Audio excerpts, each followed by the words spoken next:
Commissioners meeting, March 19th, 2019.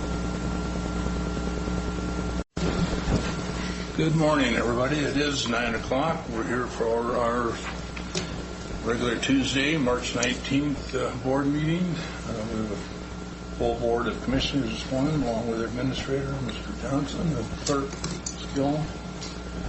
And our first order of business, if you join me in the Pledge of Allegiance. Pledge allegiance to the flag of the United States of America and to the republic for which it stands, one nation, under God, indivisible, with liberty and justice for all. Thank you. Our first on the agenda is approval of minutes for February 5 and February 20. If there's no additions or deletions, consider them signed. Okay. Our next is a request for proposals, a bid opening. Jennifer here this morning? I'll handle that. Okay. Commissioner. Okay.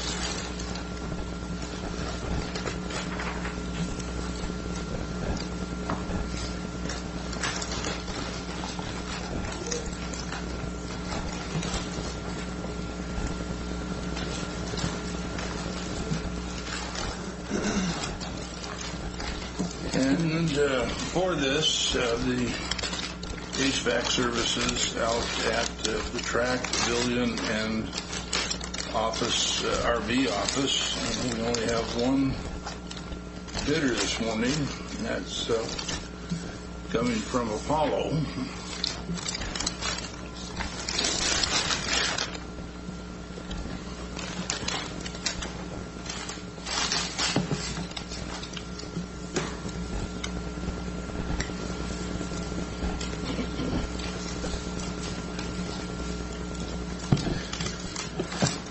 Mr. Chairman, Commissioners, the proposal from Apollo for the Happel Center, which is formerly known as the track facilities, came in at $103,408.92. I will get with Mr. French out at the facility, as well as Jennifer Wagner, our facilities director, and make sure that this proposal complies with our requirements, and we'll be back before the board with a proposed contract.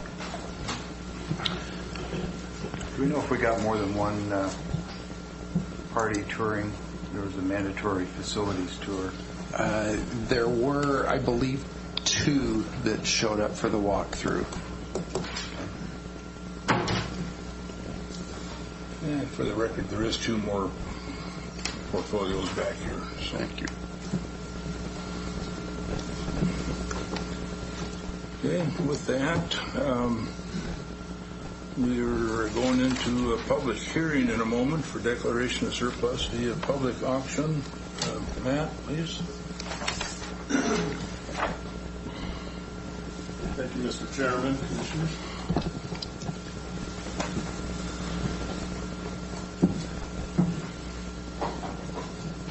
As you mentioned, today we're requesting a public hearing for the surplus declaration of county-owned property. And this is through the Motor Vehicle ER&R Fund, the Franklin County Sheriff's Fund, the Franklin County Coroner Fund, and we're also, with this, would be requesting authorization of disposal via public auction. Just one note, and then I'll step aside for the board, is that this was published in accordance with the statutes, both in English and Spanish.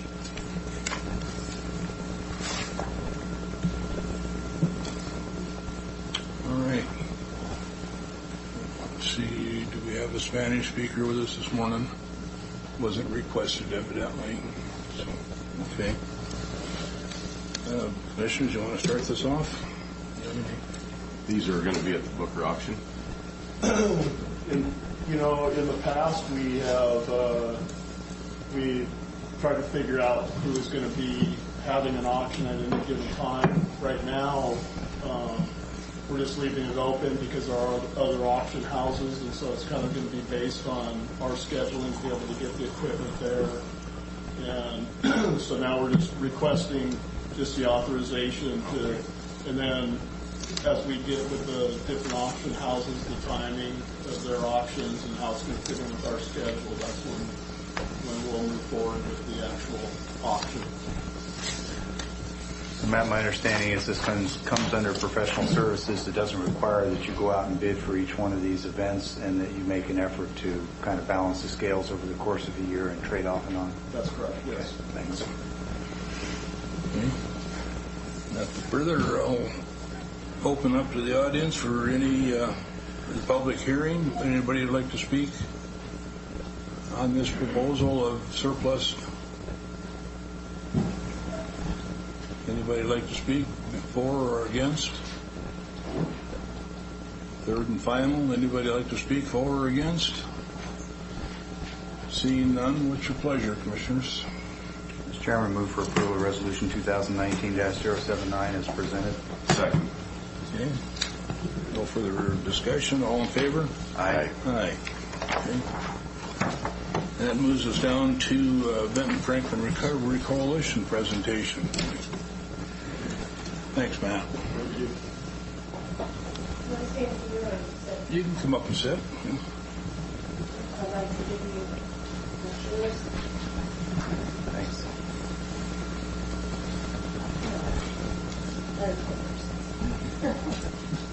Thank you. Thanks. Thank you.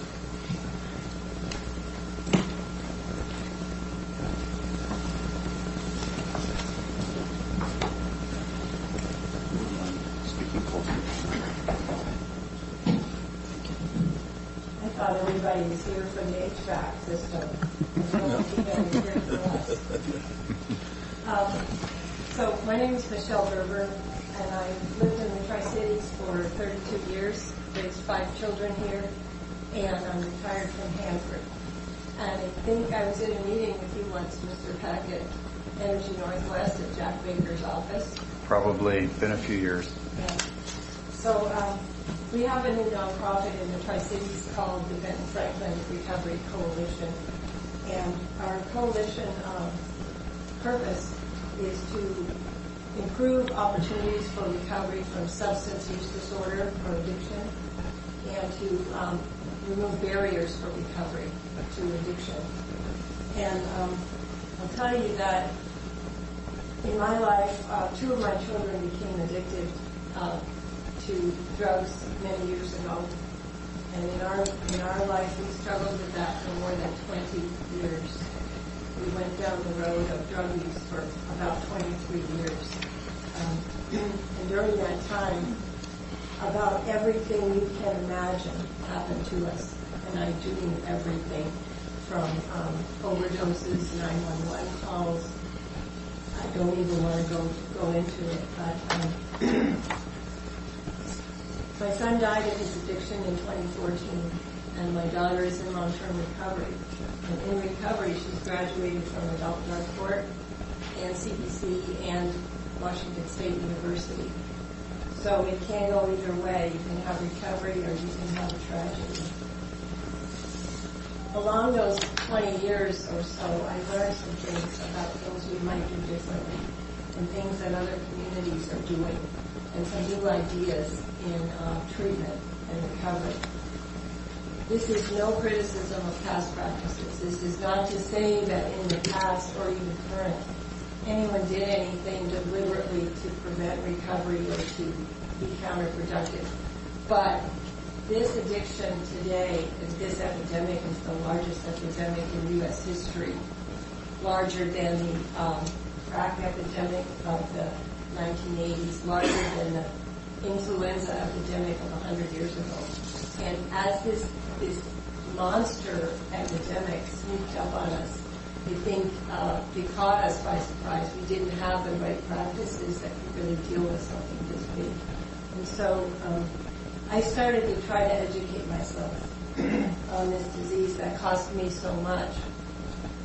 When I first heard that addiction is a disease, I thought it was nonsense. I thought it was over-the-top liberal nonsense. I thought it was politically correct, gone wild. And I didn't believe it. But I did read. I corresponded with the National Institute of Drug Abuse. Amazingly, they answered me and called me and had long conversations. I attended seminars at Central Washington University at Eastern and UW. And as I learned about this, I learned that brain science, the brain science of addiction, is not rocket science. It's easier than rocket science, and I can understand it, and anybody can understand it.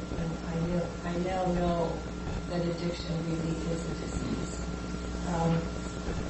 Last June, I gathered 8 Tri-Cityans on my back porch.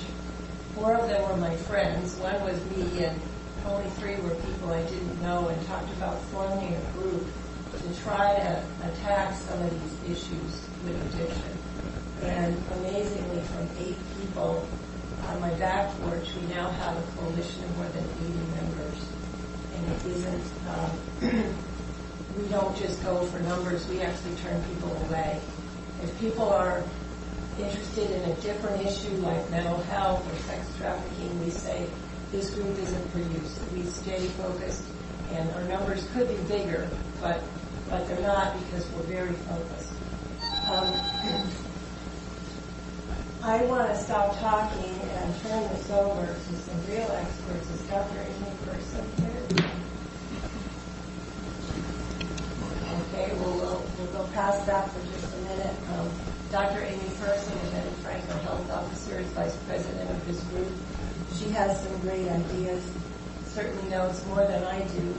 And Sheriff Hatcher is here. He's going to speak too. And he's on our board. I'd just like to leave you with a couple thoughts.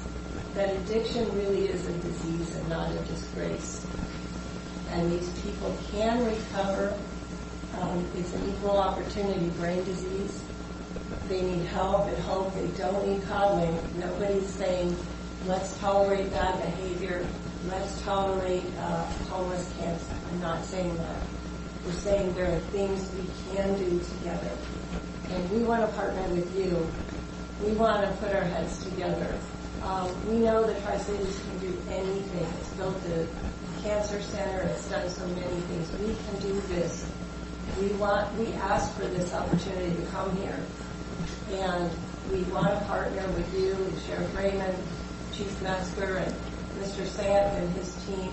We want to find better solutions. And we're not ever going to be the type of group that stands on a street corner with a sign. We will never be that kind of group.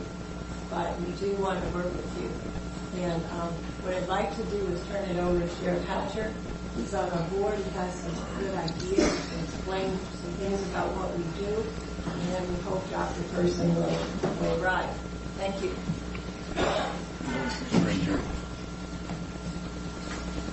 I didn't get to hear all what she said, but I'd just like to reiterate that this is truly a coalition.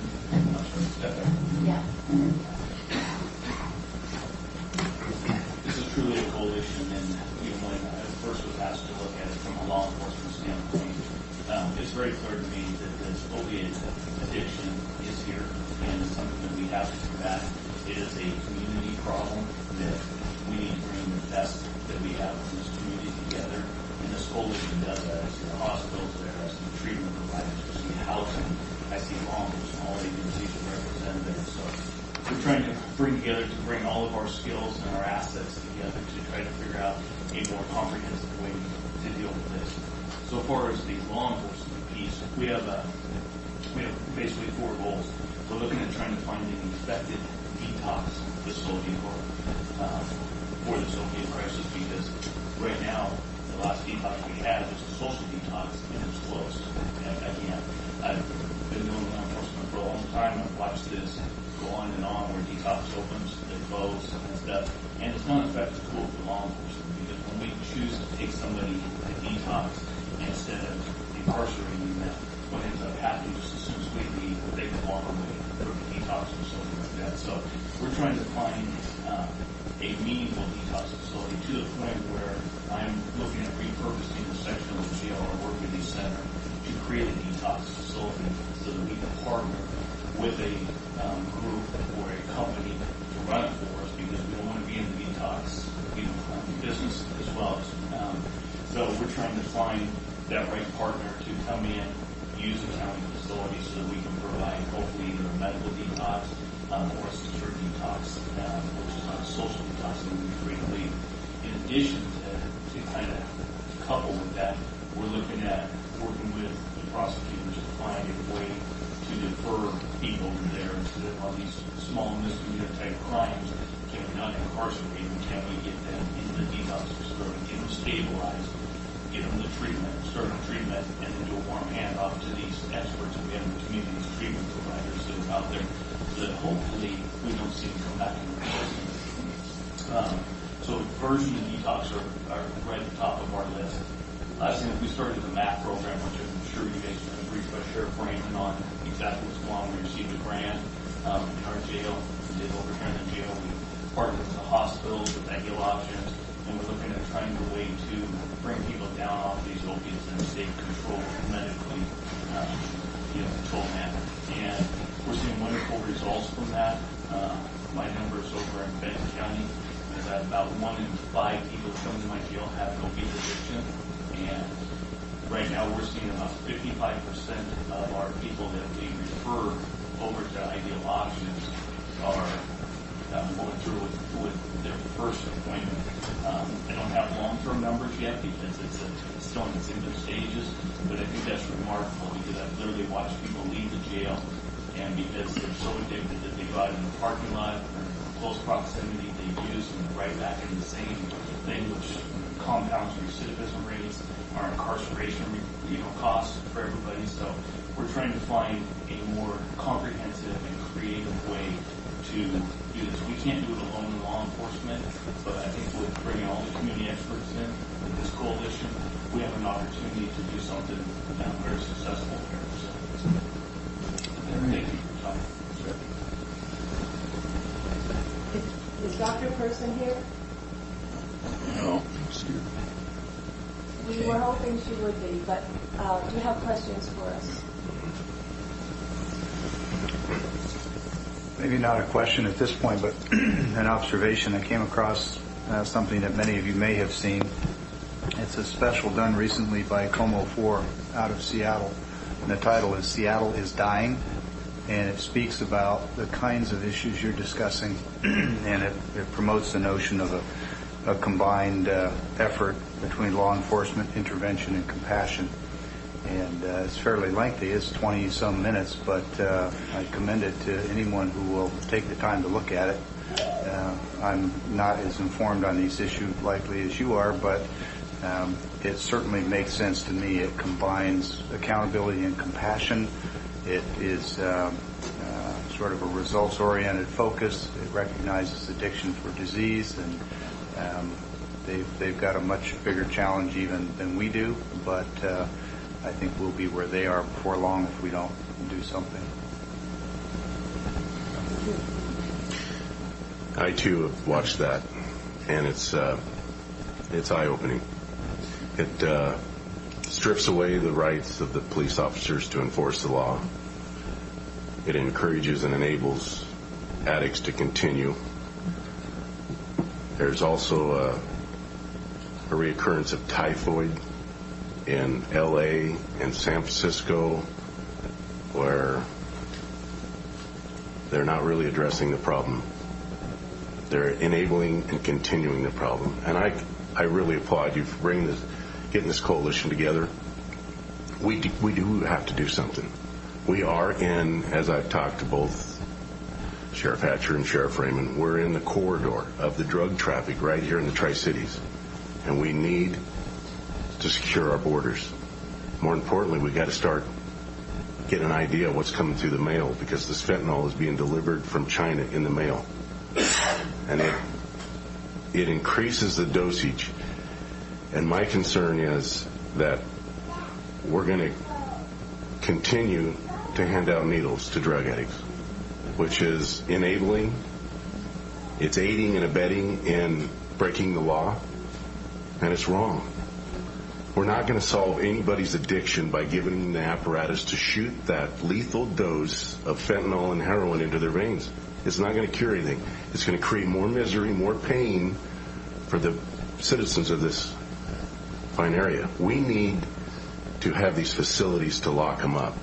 In our minutes that we approved in February 5th, Trevor Hummel was here, recovered addict.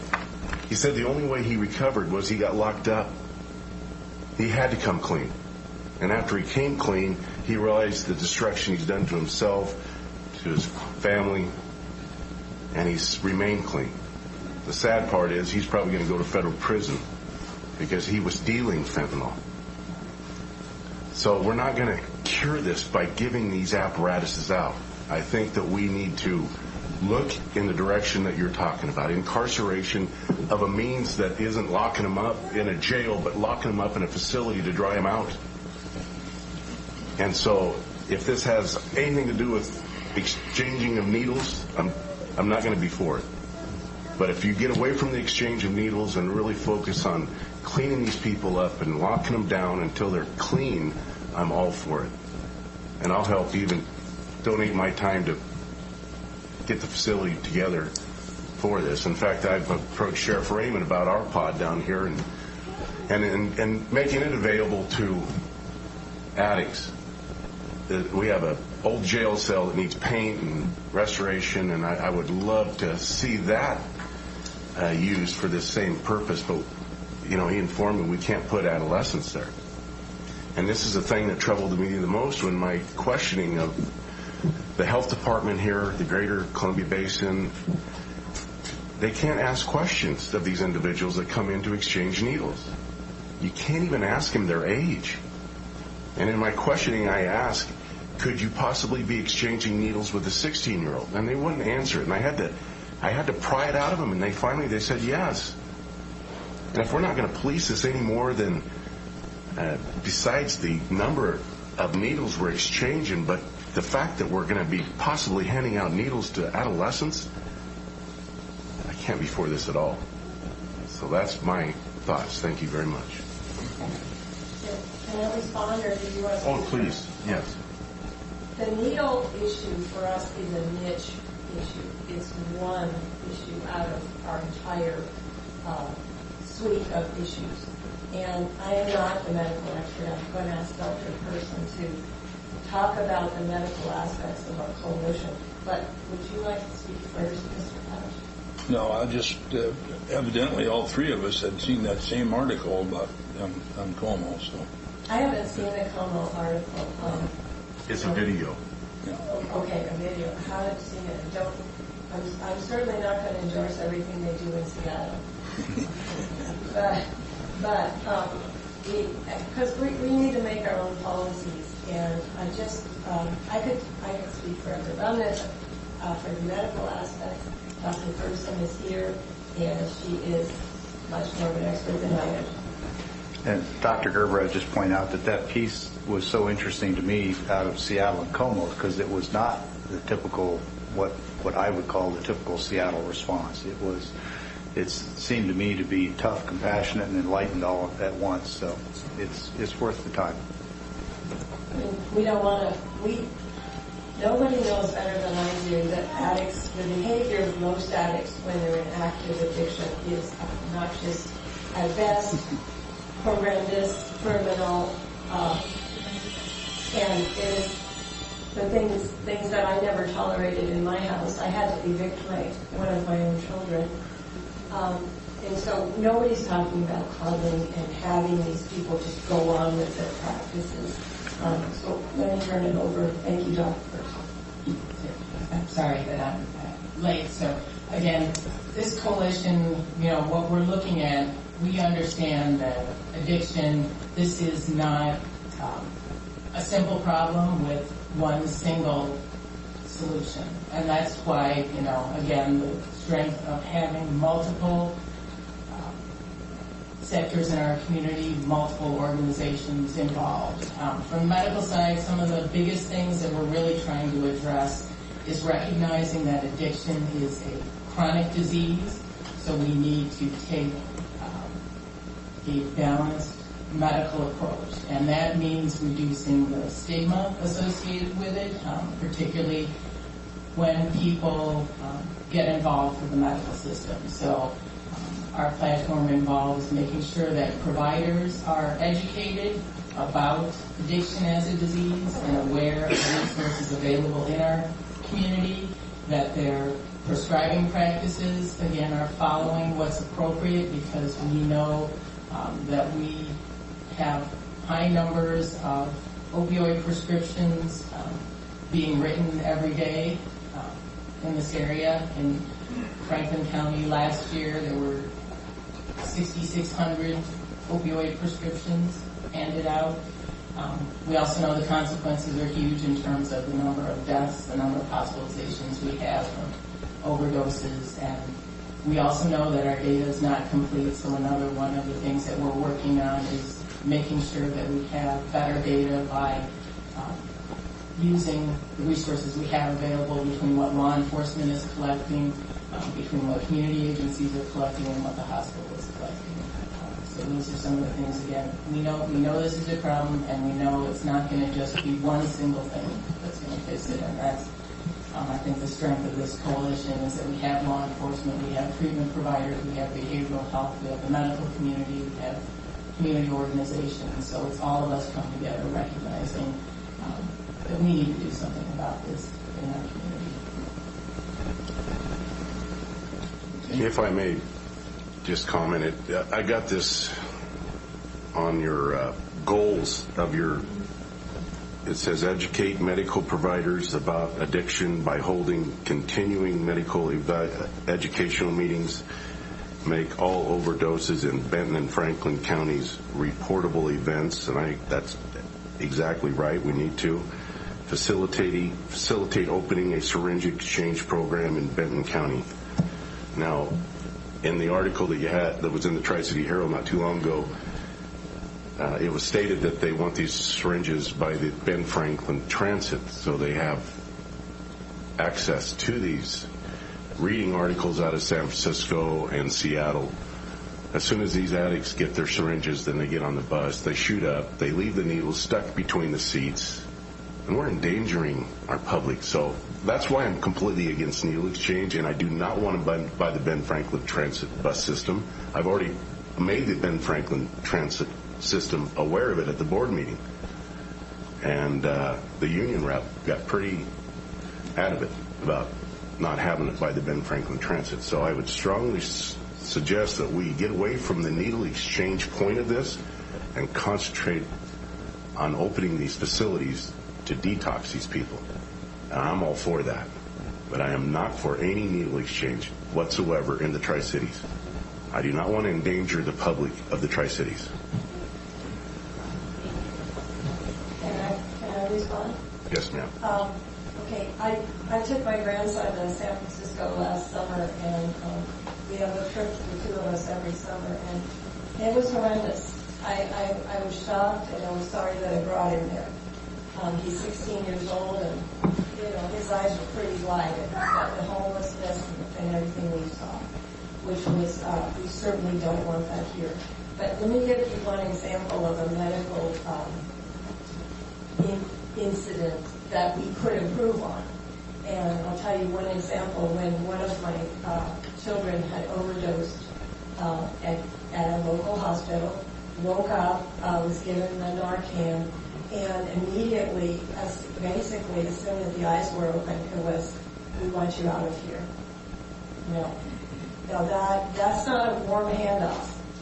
That's a cold shoulder, and that just invites the person to go back out and fill their need however they can. It's usually a very bad way. We need to have, and one of the things we care about so much is the medical handoff, the warm handoff. Don't just wake up a person who's been put into severe withdrawal with Narcan, and then turn them out to the street, because what do you think is going to happen? Commissioner, I'd like to weigh in on that too. Sure. I want to make sure that we don't focus on just the needle exchange, because I too am like-minded. This is a very polarizing issue to this community. Depending on, I get mail every day, pro and con for it and stuff. So I would say probably 50% of this audience supports it, 50% doesn't. That's the strength of the coalition as well. I too don't believe in the needle exchange, but there's people that I recognize as experts in their field, the medical and all that are on the board that are there speaking to that. I don't know enough about it to know if it's good or bad. I know that when I see in the real world, that's where I draw my conclusion from. But I don't want us to just get caught up on one issue. This coalition is doing so many great things in so many different areas. That is one small aspect of this that one way or another is going to be resolved. And hopefully we can continue to work on the things that are more positive, more handoff, the MAP program, bringing all these experts together as a, to combat this terrible community problem that we have is the real focus here. And I want to make sure that we don't get bogged down too far in the weeds. It is an important issue. I feel passionate about it too. I'm like-minded, and I'll say that again. I've told my board members that, but that diversity is our strength of the board too. That we're bringing a bunch of experts together to have different opinions coming from different angles, and hopefully we set the right course, where we can treat this terrible disease. Well, Sheriff, I'm all with you on everything, but I've looked up last night on the news channel that I watch is One American News. The Health and Human Services budget for the federal government is $500 billion. Now, I've also looked up the financial records of Blue Mountain Heart to Heart, and they are experts, yes, in their field, but they are also profiting from handing out needles. And since since 16, they have accumulated, and I don't have the paper in front of me, so I'm shooting off the top of my memory, but I think it's $700,000. So here, I'm all for helping these people, but we're not going to help them by enabling them with the apparatus that they're going to kill themselves with. That's my whole point, and I'm not focusing just on the needles, but the needles is one of my main concerns because it's the health of the community, the well-being of the community that I'm worried about. That's an interesting topic, Mr. Commissioner. This is a public health topic that is a segment of our public health issues that are bearing down upon us in 2020, along with mental health, with all these public health issues that address. And the coalition,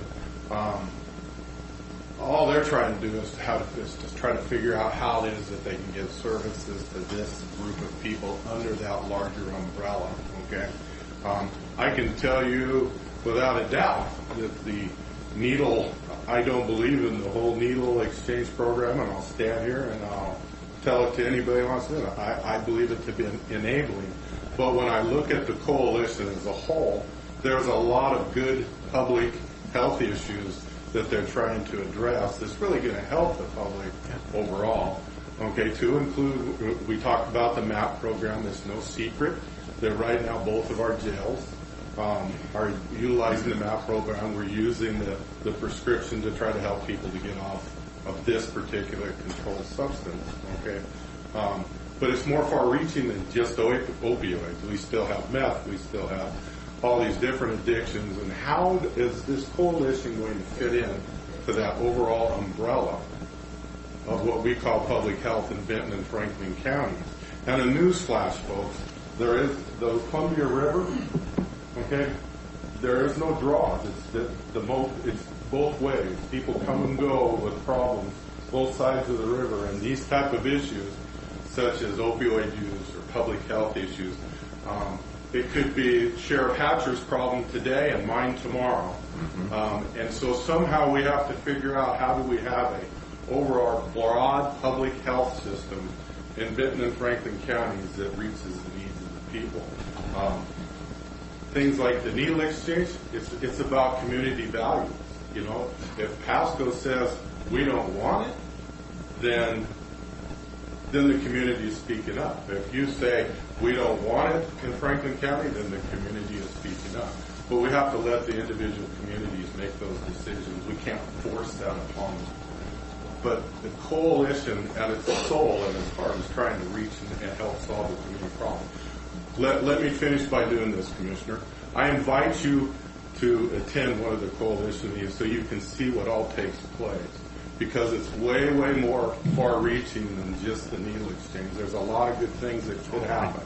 And there's a lot of good things that if they were able to implement some of these type of things, that it's actually going to relieve some of the costs off the taxpayers, such as today. I've just checked my numbers. They're pretty low. The people that we have on the program, on the MAP program, is 7 today out of 200 inmates. Reasonably low. Who knows what that number is going to look like 6 months from now, or if we utilize drug court, we utilize some sort of specialized housing, we do all these different things to try to treat the problem. We don't know unless we try. I'm with you. There will not be any needle exchanges in the Franklin County Jail. It's just not going to happen. We're going to look at these issues, that is, we're going to try to treat people, try to help them get better so they don't come back and visit us again. That's a good thing. So just a little bit of time, think about that. You can come with us anytime, sit down and see what's happening. There's a law enforcement group that's trying to figure out alternative ways other than the jail bed to try to reach out and help people. But we have to do something, and we can at least try and see what happens. Well, Ronald Reagan once said, don't be afraid to see what you see. And I'm looking at Seattle, I'm looking at Portland, I'm looking at San Francisco, and they're handing out needles. In fact, these areas are even giving them a place to shoot up. And it has manifested into a boondoggle that they're trying to get rid of. And I'm truly afraid that, honestly, with this needle exchange, they're trying to make the Tri-Cities look more appealing than Seattle because it doesn't rain here as much. And I do not want that moving into our neighborhood. So just beware. I'm just saying, let's take time. Let's don't rush in. I want to get this facility set up to detox, yes. But the needle exchange will entice people to come here. And we will have our own boondoggle. Mark my words. I don't disagree with that. I'm probably like-minded like you. I'm just looking at it in a broader sense. So, I mean, just step away from this a minute. Look at the mentally ill that we have walking across our streets today, and how are we going to address that? It continues to grow.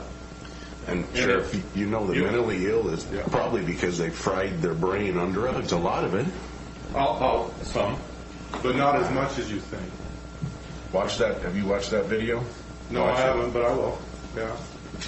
But somehow as a society, we have to do something. You can't just sit back.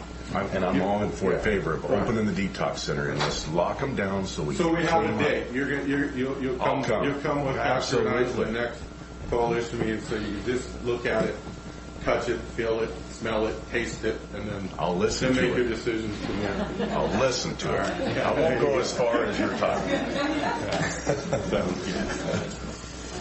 Absolutely. Chairman, have a comment? I'm a little tall, yes, true. I'm also a member of the coalition. I speak strange. I'm from Australia. Don't pick on me. But for many years, I lived in the Appalachian Mountains up in Kentucky, the Oxycontin capital of the world. Very red, very conservative. So much federal money went in to save that place. We didn't have a needle exchange or anything like that. We didn't need it. That's not the way that people were taking their fentanyl and Oxycontin that was prescribed. Every single family had someone addicted. I worked with women who, just a very specific group of women that lost their children due to substance use while using, and also had trauma, severe beatings, raping, growing up as children. That was the specific group. There was nothing new there were no other types of demographics in that group. the problem is with that funding that came through is that it went to a lot of private enterprise. It went to a lot of how can we make some money. There were clinics on every corner. What we hope to do in this coalition is bring the science. We have such a great place here to live. You've got, I was overhearing some of your comments earlier, I hope you don't mind, potatoes and bugs. You know, there's so many ways to keep, you can't use one playbook to get bugs not to attack your potatoes. You got to bring diversity of science. You know, a needle exchange, maybe that will help 5%. Okay, so what about the other 95%? Okay, so we open a detox center, a secure detox center with medically assisted treatment. You know, I listened to some of the statistics yesterday. You got some great retention rates into treatment, staying off drugs. But what about the other 45%? So there's got to be a playbook. We can't do the same playbook every single time. We've got to identify that it's not always a fried brain, although, boy, did I see a lot of that. Sometimes it's trauma. Sometimes it's generational. Sometimes it's the best of intentions. My father-in-law, late father-in-law, Pete Felstead, was a district county judge upstairs here for 28 years. Lived with him in his last years of life. He had a huge change. Well, he was always someone that led with compassion, and I appreciated the commissioner's statements on that. But he had quite a large change in viewpoint in the way in which we treat the individual. It's not about just putting him in jail. A statement was made that, we want to help these people, but what we really want to do, and I know what you want to do, is help the community. If we kind of cure the community of a certain type of prejudice or discrimination or boxing people into corners, our children, our youth, our uncles, our aunts, if we can shift away from that and kind of bring some community endeavors for recovery, prevention as well. This coalition is about recovery. I feel like there's a science there that we can bring. It's not going to be bugs and potatoes, but it's the same scientific methodology. We'll talk about the 5%, and we'll talk about the 45%, and we'll try and bring a lot of different options to you, so you don't have to get focused on that one thing. Just like I said, up in the mountains in Kentucky, they didn't have that, but boy, they had enough drug use. Maybe if that would have helped 5%, great. It might have caused a lot of mold problems too. But yeah, we'll bring some other things too, I hope. Do you agree, though, with the needle exchange would entice people to possibly move here? Being this great, okay, so the 5% would grow, wouldn't it? I don't know. I cannot give an answer to that. I'm a doctor of psychology, and I do like facts and information. I don't have that on the tip of my tongue to be able to provide. But what I will say is that each community brings its own. Comparing us to Seattle and San Francisco, it's not a fair comparison. Demographically, the heart of the people here is different. The faith of the people here is different. The blood is the same but different. 5% might be really helped by that. We might prevent a lot of epidemic in regards to the spread of certain diseases by used needles and things like that. Sure, but I cannot comment to whether people are going to move here just to have needles or not. Yeah. Okay. Thank you. So, the point being here is that there's a 95% of other strategies that we can use as well. We hope to be able to bring some of that, and I appreciate your time. Thank you. Thank you. I'm sorry, I didn't catch your name when you came up. William Waters. William Waters. Waters, thank you. Okay.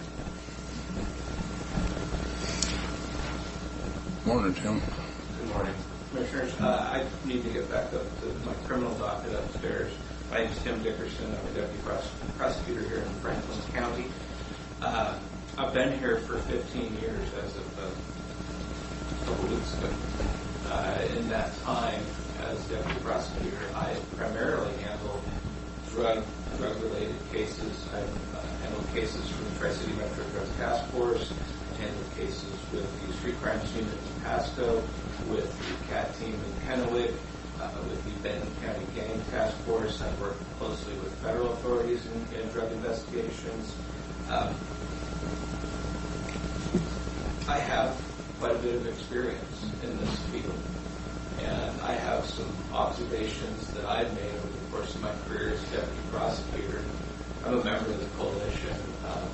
I was presented with the opportunity to go and participate as a representative of our office, and Mr. Sam's been kind enough to allow me to do that and to continue doing that. I support what the coalition does. I'm in favor of it, both as a citizen of Benton County and an employee of Franklin County, particularly one who handles drug cases. There is an outstanding need for a multifaceted approach to drug use and drug addiction. Similar to the attitude on gangs that we talked about a few years ago, it has to be more than law enforcement. This is a social issue, and it requires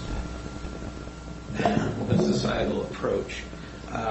I'm proud to do my part as law enforcement, and I think that that's a great job. It's a rewarding job, but I think that's where we, this community, falls short.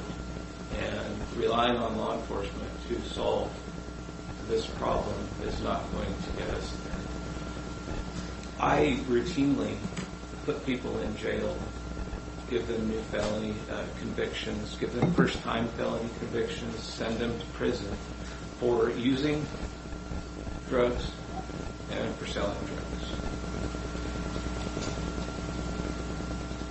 There needs to be a different treatment for those who are addicted, something other than putting them in jail. This is not working. I've had the last couple of years assigned to the Benton Franklin Adult Drug Court. This has been an eye-opening experience for me. I would invite each and every one of you, and Commissioner Peck, I appreciated your appearance at graduation recently. We have another one coming up this Wednesday.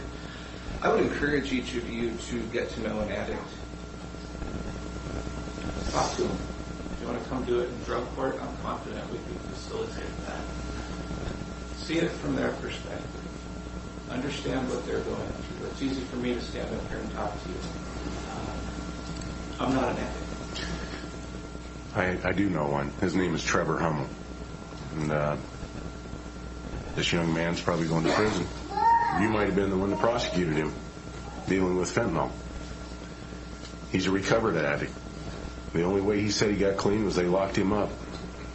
And the other thing about sharing needles, he told me, he says he witnessed needles being loaded up with the drugs, and 3 people would share the same needle with the amount of drugs that was in there because it was too much for one person to put in their arm. So this whole idea of stopping the spread of HIV and hepatitis and all the diseases is a fallacy.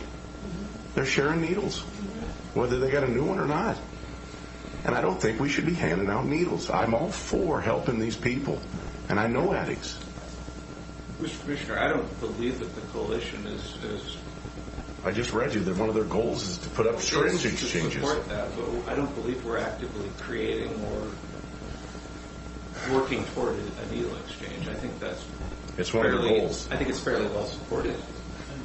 It's one of their goals. I just read it to you. Regardless, Mr. Hummel, I don't know Mr. Hummel. It sounds like, from what you said earlier, he's being prosecuted federally. I don't do federal prosecutions. Okay. If he's pending sentencing, I'm guessing that he hasn't been very clean for very long. A year. And he works for a dairy out there now. Sure, that's a reasonable amount of time. I would ask that you consider his motivations in coming to speak with you. I know more than him. Pending this sentencing. Okay. And again, this is one man's opinion. So I would encourage you to get to know what goes on with your addicts, the people that I'm prosecuting, the people I'm trying to divert, the people that we're trying to help. Okay.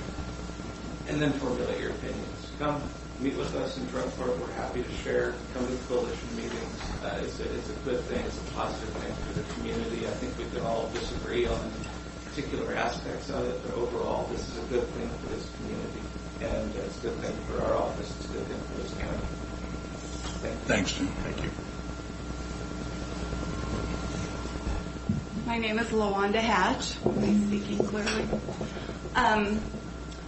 I support you doing this. I support creating a detox center. But the needle share is a big deal. And I'm going to tell you some conversations that I've had with some people from Blue Mountain, heart to heart, through Facebook. And they told, I know a year ago when I first heard about this, I talked to Commissioner Peck. And he told me personally that they had promised it would be one needle for one needle. He told me that over a year ago. And then we found out that actually at the beginning of this month that they were handing out up to 10 for every needle. That is a health issue. When I brought out the fact to these people that you about that and that a friend of mine in Findlay was walking an elderly lady and there was a pile of them on the ground. A friend of ours, a very good family, live in West Pasco. He has small, young children, and he found one in his backyard. And they said, well, how do you know they're from Heart to Heart? And then my question is, are they not marked? Are they not labeled? How do we know? How are we going to be able to track that if they are not labeled? I'd also like to speak about Judge Felstead. He was a longtime friend of our family. Very good man. All of his life, not just in his last days. He had a wife who suffered from MS, and he had a lot of compassion. I know his children. He is a very good man.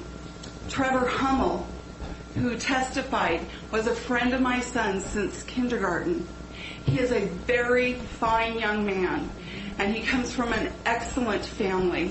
Wonderful, wonderful, faithful, good, wholesome family. Had the best schools, the best opportunities, had his own business. He was doing very well till he was prescribed an opioid from an injury that he had had riding motorcycles. His motivation, he's been actually revealing to federal agents a lot of the dealings that are going. A lot of the arrests around here are due to Trevor Hummel. And when I spoke to him, because we worry about his life, and he said, I don't care. I don't care. He is here because he loves this community and because he wants to make a difference. It's not any personal gain for that young man. So I think we should really, really take into account the words that he says. And I will also say that there's lots of ways to reach addicts. There's public service announcements. There's going out pamphlets. There's churches would get involved getting information to these people on a voluntarily basis. We don't need to pass out needles to get to them because, as you know, most addicts don't even use needles. But my question is, I know a year ago when this first happened, the article in the Tri-City Herald, and maybe they were wrong, but they said that there were 25 people that were going to Walla Walla getting needles, and so we needed to do this here so they wouldn't have to travel to Walla Walla. Now we understand it's up to about 350. I question that. How did that happen? And so I think that I want to reach these people. I have friends who have sons that have died. And I'm going to tell you, one lived in Portland, and she and a friend of hers used to go and gather needles and deliver them to the commissioners because they were all over. It is a big deal. I know you say it's 5%, but it is a big deal. And I can tell you, I have love and compassion as a conservative, as a Christian, for these people that are addicted. And I would die to know that one of my children would ever do that. I raised 5 children. And I taught them well, and I taught them how to walk away from friends once their friends started doing it because it could drag them down too. It didn't mean that we didn't love them. We did. But we knew that there's no way to help them if we're being dragged down too. So The point is that we would always have compassion for these people. I don't see shame. I don't look down on these people. I think that they are victims, many of them, of this opioid crisis. I feel like the pharmaceutical companies are liable for a lot of this. I don't know how you can investigate and have trials on a drug for 14 years and not know how addictive it is. And it's destroying our communities. I think they need to help pay for this. I think that that we as a community can and should come together. But I will draw the line at needle shares, and I have a friend who works at Ideal Options, and she promised me that they would do it the right way once Ideal got in. And yet, when I spoke to these women on Facebook, they said, no, we give them up to 10 because they come in packages of 10. So I hope and pray for Benton County. I was born there, and my parents live there, and I have children that live there. I would hope that they take great control and guardianship. If you're going to do that needle share, you better watch Blue Mountain, because I don't trust them. They say one thing privately and another thing publicly. Thank you. Bill McKay, Kennewick. I agree 100% with Mr. Didier. I am 100% behind the coalition, but no needles. I sat in the Ben Franklin Transit Board meeting last Thursday night. An ex-employee told why he was leaving the employee of Benton Franklin Transit. There was needles all over the bus. People were shooting up on the bus. They were becoming unruly on the bus. A guy tried to set a can of gasoline on fire on his bus, and there was no support from management.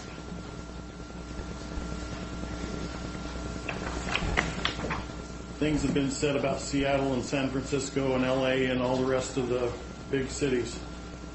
They didn't used to be this way. How did they get this way? By allowing this kind of crap to happen, by allowing drugs to come into the United States, not securing the borders, not securing the mail. We have got to wake up and die right. The other thing, the coalition, I would recommend, and I'd be happy to help you anytime. We have got to do things to help support families. I have a saying on my wall that says, a nation will rise no higher than the strength of its families. And I believe that 100%.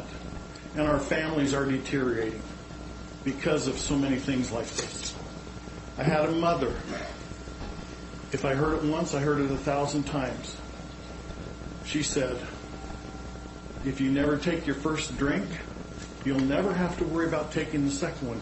If you never smoke your first cigarette, you'll never have to smoke the second one. If you never take your first drug, you don't have to worry about doing the second one. You'll never be addicted. I thank her from the bottom of my heart. But those are the types of things we have got to do to curb this mess that we are in. And whatever we can do to detox people, but I agree 100%, it has nothing to do with needle exchanges. And that is, I deal with those businesses around that area over in Kennewick, Vista Way and all of those. They are continually telling me how much crap, people's feces they pick up around their businesses. Needles and syringes. They go to work and there's a puddle of pee in front of their business.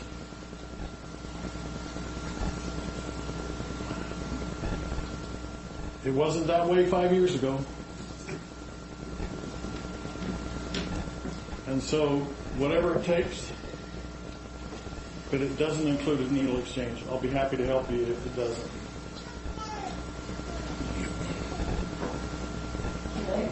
interject unless there's somebody else waiting to comment right now. Blue Mountain Heart to Heart is not a part of our coalition. We do maintain controls on membership, and they're not a part of it. I would like to commend Franklin County for suing the drug makers. I understand that that's going on in Mr. Stank's office, and that is a group of villains that has to pay. I'll tell you, my son went over to Sun Valley, Idaho as a 19-year-old to have an adventure and become a ski lift operator. He was going to do that just for a couple of years while he decided, before he wanted to get serious about life. And OxyContin was the barter commerce in that town. The town was awash with OxyContin. This was 1999. And you could get a sprained wrist on the ski mountain and get 90 OxyContins. You could get a broken wrist and get a prescription for 93 times. And many of the young people that were there at that time are addicted and have struggled with addiction all their lives ever since. And I blame the Sun Valley Medical Clinic and the doctors there and the drug manufacturers that pushed those drugs on all those young people and eventually killed my son. So thank you for suing them. Thank you. Well, I wasn't part of that lawsuit, and I've had both hips replaced. I'm a double hip replacement person. And without the painkillers, I probably wouldn't have got through it. It's what enabled me to be able to keep participating in the farm work, because when I was out there with nothing, it was a couple hours and I had to sit down, and I'd embarrass them because my sons would keep working. But this lawsuit that we've got, there's 3 well-written articles. One's from the Washington Times. Of course, the Tri-City Herald wrote an article on it. One's from the Washington Times. One's from the American Spectator. And probably all of you know the one from the Washington Policy Center. And in this Washington Policy Center, written by Roger Stark, he says that the problem is the prescriptions, is the doctors, not the opioid producers. Because without the opioid producers, we wouldn't even have the opioids for the people that need them. And I did use them. And I got to tell you, in the morning I was looking forward to my OxyContin. It's what enabled me to get through the day, but it gave me a hip in my hop in the morning. Helped me a little energy getting out of the house, and I knew I could go the whole day then before I had my surgeries. Now that I've had my surgeries, 1 aspirin a day and I'm good. I was able to wean myself off of them. People do it all the time. But in their number 3 point of the Washington Policy Center, it says, data strongly suggests that the current opioid crisis is not caused by legal prescription drugs, by their manufacturers or distributors, or by doctors. I disagree with that. The number of legal prescriptions written by physicians has actually decreased over the last 5 years, while opioid deaths have increased. Their whole point is, we've got these drugs coming in across the border, in the mail, and without that, and with this lawsuit, I warn you that the people that are going to use them responsibly are going to pay a much higher price. In fact, I just heard that the one opioid producer is filing for bankruptcy. So they'll be out of business.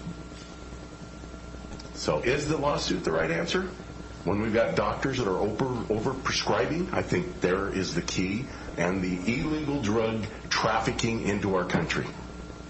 Only 23% is due to the legal way of making them and prescribing them. The rest, 77%, is from illegal drugs, according to this article by the Washington Policy Center. Anything else this morning? Sure appreciate you coming up and informing us this. We really need to carry on with our meeting. So, thank you very much. I think we have one more comment if we got time. Did you want to talk? Yeah.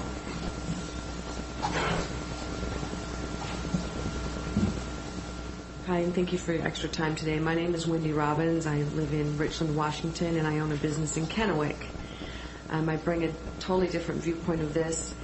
I think the coalition, I just heard about it yesterday, so I'm really trying to come up to speed as quickly as possible. I'm one of the business owners that had the needle exchange landed in the backyard of my business. The coalition, I think part of our issue, and I think you addressed it, Mr. Didier, was we are now treating symptoms. We've got to stop the source. Until you stop the source, the symptoms are going to continue. And you can throw all the money and resources you want at a symptom, but until you get to the source, it's never going to stop. So I think part of this needs to be a shift, and some of the money needs to be redistributed to the source, because we can treat all the symptoms in the world and it's not going to go away. And we will end up like Seattle, Portland. It's already happening. I live it every day. Every day. I got to my business yesterday, abandoned car, windows broken out. I got 4-year-olds coming in, 40 of them. I got to move that car. Kennewick Police is doing their best within the laws. That area is working hard. The businesses are working hard. Kennewick Police is working hard. Day Springs doesn't want a needle exchange up there. A New Start in Life youth program does not want a needle exchange up there. They are trying to get their clients away from that previous life to try to stop the source and the flow. So the needle exchange does become a big deal because it's part of the source. It continues to contribute to the source. So we have to address that as well. If you want some hard statistics, I haven't heard any as far as the 1 to 5, if that's the recreational opioid users, and let's call it what it is, heroin, or if that's the prescribed opioid users. There is a difference. And we need to address that there's a difference. The needle exchange is focusing on the recreational users. They have what's called a cooker. A cooker is strictly for recreational drug use. It has no other means. It's considered illegal drug paraphernalia by the RCWs, no matter how you slice it. So we need to be careful, and there needs to be some boundaries there. Because in our effort to normalize and bring this to the forefront, we start to glamorize it. And then it becomes appealing for all these other areas. Oh, let's go to the Tri-Cities. And yes, they have good weather. So we just need to be really cautious. To give you some current statistics, within hours of my clients and my employees hearing about a needle exchange literally 1 block from us, I lost 4 students and had an instructor give notice to quit.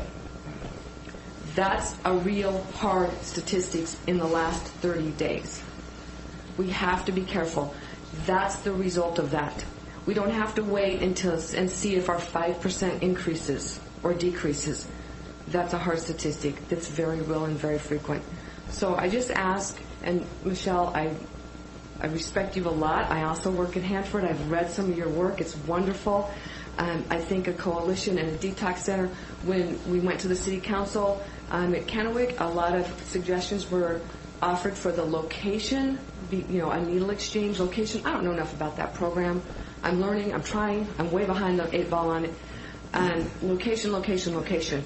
The middle of businesses and residents is not the right location.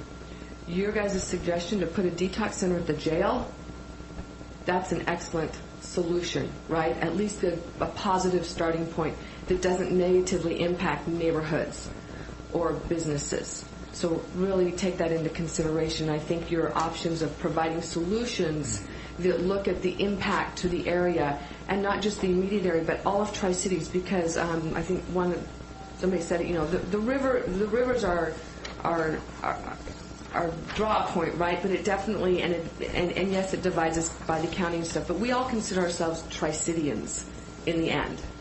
We're all Tri-Cityans, and we're all got to work together. So I applaud your efforts to come together on that, but I got to stand strong on this needle exchange because I saw the impacts within hours, negative impacts on innocent children, innocent families, people who choose not to be part of that. And it is a choice. They can choose not to be part of that. Just as a side note, and this is an interesting thing with the buses, and I was really sorry to hear about the employee, because my experience, I was at my business on the opening needle exchange day. I did not see an increase in bus traffic. I did not see an increase in foot traffic. I did see cars backed up out onto the main street to the point where they couldn't get down the street. So when I hear, oh, they don't have transportation, I'm skeptical because what I saw was the opposite. They all had transportation. So just as a side note. So thank you very much for your time. Thank you for your work. Please be aware of the relationship there and the location, and make certain your location is an incredible location and area. Thank you. Thank you. Mr. Chairman, just a quick note, if I could. Mr. Sant brought us a question a while back about whether or not we want to join the litigation at the national level with pharmaceutical companies, and that effectively kept the door open should there be a settlement for Franklin County to recover funds for that. It doesn't really have any other practical application than reserve that right for us. And secondarily, it is properly focused because, as I understand it, the nature of the litigation is that the pharmaceutical companies that produce the drugs misrepresented, allegedly, to the medical community their addictive nature and enticed through financial and other means physicians to prescribe and perhaps overprescribe. So no one is suggesting that that's the only place we need to look, but there is some accountability due there, which is my opinion. Thank you. Thank you. We have heard you, and thank you. Okay. Thanks for telling us your opinion. Thanks for all of you.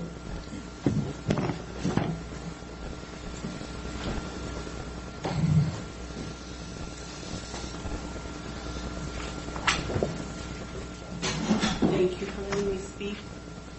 Go ahead. Difficult.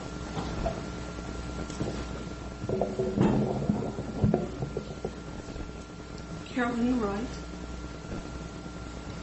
They too lost a child to drugs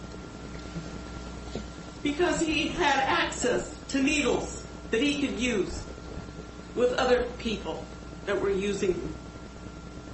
Please, please don't put in these places where my child and other mother's children can get these needles to kill themselves. Thank you.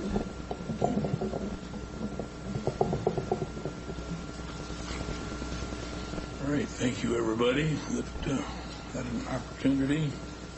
Our next item on is Steve, or WSU, with regional forage programming.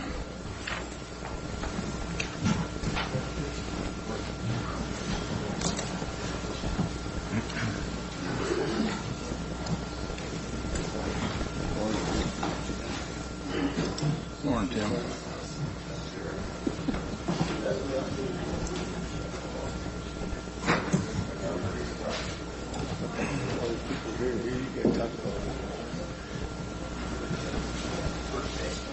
Morning. Good morning. Yeah, pull it. What happened to our lights? Okay. You got a PowerPoint. So, Gotcha. I appreciate the opportunity to come and speak. You want to say anything first? Well, I thought it might be prudent to make a comment on the weather. I'm sure everybody's familiar with what's going on outside, and we've been getting a lot of phone calls, talking to a lot of people about the weather conditions and what the impact might be on the crops. And I would say there's probably nobody in this room that can remember a worse start to spring based on weather records. So it's going to be interesting. We're going to plan for a little bit shorter season than normal and try to urge people not to get into fields too soon, as a lot of the fields are pretty wet, and we don't want them to get in and work the fields too wet and cause some problems that are going to occur later down the road with that. So anyway, it's going to be a tough spring. Hopefully everything's, when it does dry out, everybody can get going, and it's going to be tough. So do you have anything to add to that?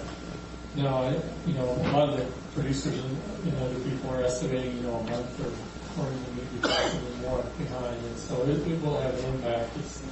Sometimes we've seen long falls, and that may help overcome some of it. So we just don't know how the other end's going to work out either. As just briefly, I just saw on news last night, they were talking about snow mold.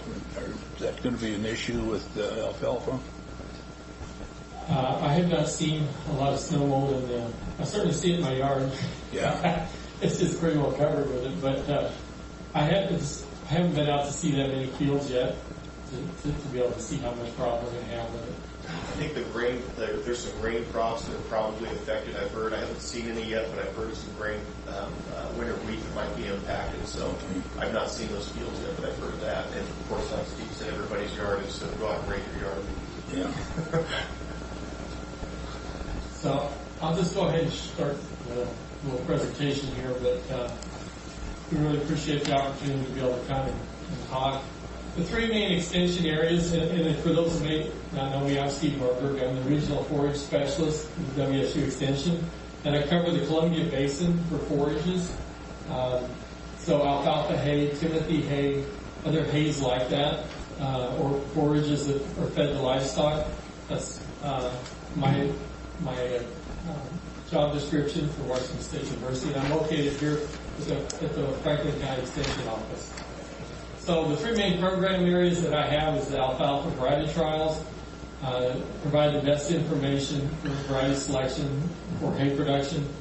And really these trials are the only way that farmers can really assess between companies how to select a variety. Within company they have good data. If you go between companies, this is, I feel like, pretty much the only option that producers have. The other major areas that I have is forage nutrient management. I've been working on guidelines for tools for alfalfa and timothy fertility, and you're going to hear a little bit more about alfalfa today. I also talk about improved forage systems, ways to decrease the cost of producing forages and or increase the value per acre, and some work in alternative forages. So as far as about variety trials, these public companies provide seed into the trials that I conduct. It's a pretty extensive list of alfalfa seed suppliers for this area. And so each one of those provide money along with the seed for me to put an independent evaluation on how the alfalfa produces. This is a picture of the field just on the north edge of Pasco, just outside the city limits. I had $22,000 worth of fees generated from those private seed companies. And then I worked with the Washington State Hay Growers Association to put on these trials. And so this is just a picture of what a trial looks like. So from these trials, I can provide a lot of information. This is just one slide of information from the Pasco trial that was planted in the fall of 2017. So this is the first year data off of it. The stuff in yellow is statistically different from the other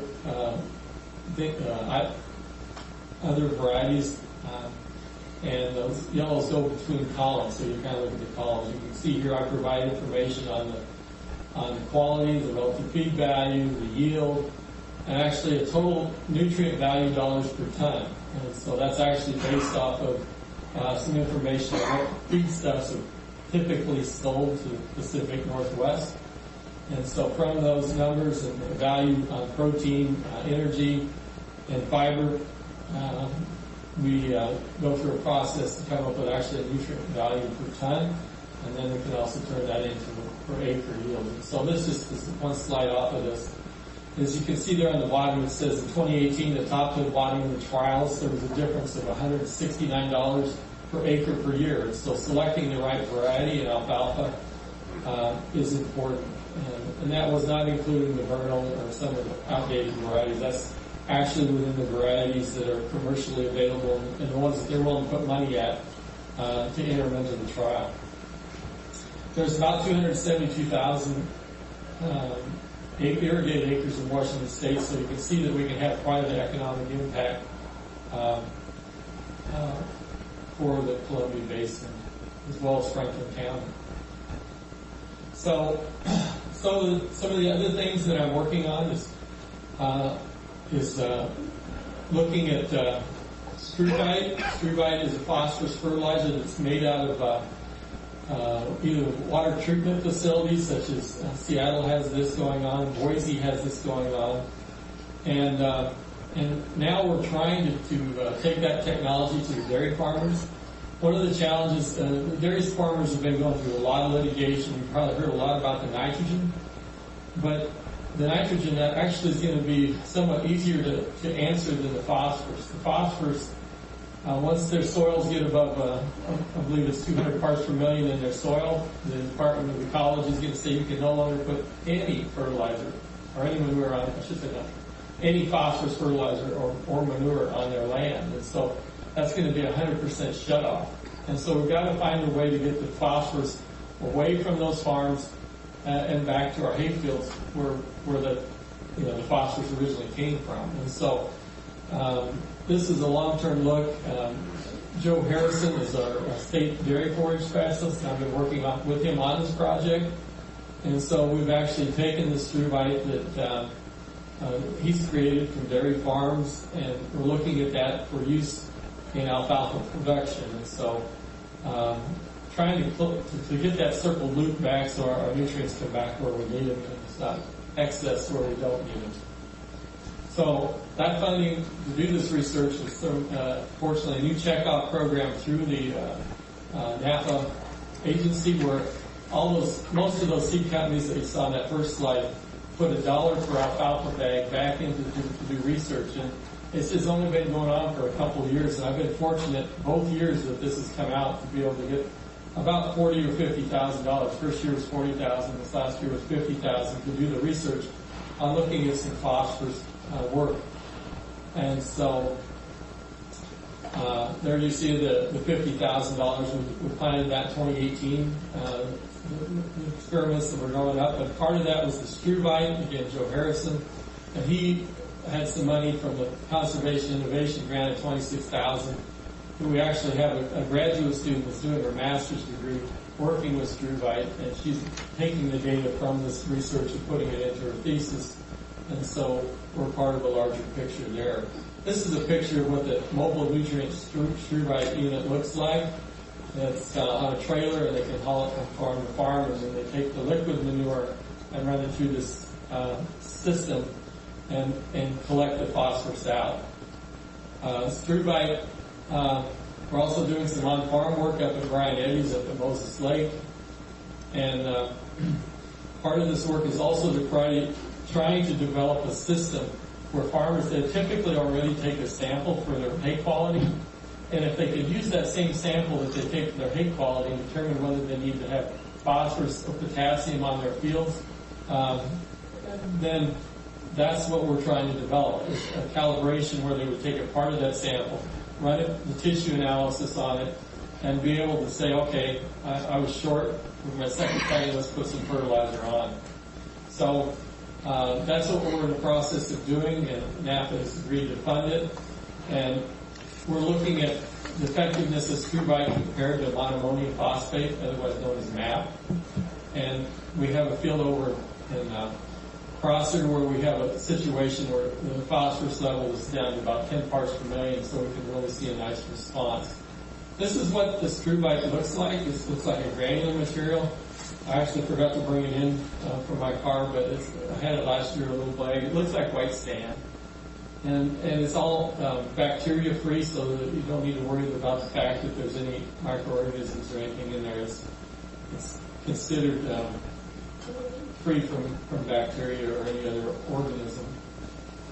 The struvite itself is about 29% phosphorus, 5% nitrogen, and so interestingly, in ratio is very similar to MAP, it's just at a lower concentration. So the results of this first year work was actually published in Hay and Forage Growers Magazine in March of 2019, so it's just probably the most recent one that came out. And so I just highlighted the research that I've done. And I'll give you a copy. I forgot to bring 4 copies. I got 3 copies here for you guys to look at some of the results there as well. But it is being recognized across the United States in national magazines. This just kind of shows you the response of first cut alfalfa to the phosphorus rate. We put phosphorus on the pounds of P2O5 per acre on the horizontal axis. On the vertical axis, you can kind of see the first cut yield. and then also the concentration of the phosphorus content in the hay. Doing some detailed analysis of that little square box right up there, that denotes the 0.24 to 0.25% P in the first cut alfalfa. That was the maximized profit for basically $150 to $200 ton hay. And so we can actually get down to the point where I'm actually looking at a couple different prices of hay, and that affects a little bit of where the ideal phosphorus concentration is in the hay. And the nice part about this concentration in the hay is it should remain constant. As long as we do this at mid-bud stage, the percent P should be relatively constant across different farms and fields and even soil types, because it's letting us, let the plant tell us how much it needs, rather than relying on the soil and all the issues with the roots and how deep are the roots. This is letting the plant tell us what it has access to. Also, last year, I did show you this slide last year, but we were very fortunate to get a 2-year grant to try to work on basically a national level issue, and that's trying to get the best varieties out there. That picture on the right is a picture of the harvester that I work with. It's the 1980s model, and so we're getting the engine overhauled as we speak here. But it's a challenge to work with old equipment, but we're making it work. So with this grant, it came from a federal granting agency called NIFA, and we're looking at molecular markers that breeders can use to improve both fiber quality and basically we were able to pull alfalfa germplasm from Prosser, from Pullman, and planted at Prosser. And we pulled 150 varieties from all over the world, Turkey, Germany, Russia, all over the world that have been selected. And we put this in a trial, matched it with 50 varieties from current breeding programs such as S&W, Alpha Rex, Legacy, and Blue River hybrids. And then we put that together and we're testing it to see which ones performed well, which ones had the higher digestibility of fiber, and then we're going to go all the way to determine what genetics influence that digestibility of the fiber. So it's really having a team of researchers. There's about 8 PhDs that are part of this program, and I'm just the coordinator and kind of visionary for it. And so we're have planted it in Oregon, Idaho, and Washington, and we've got a statistician from the University of Florida. We had the expert that developed the latest and greatest in fiber digestibility from Wisconsin, and then several of us from here in Washington are putting this on.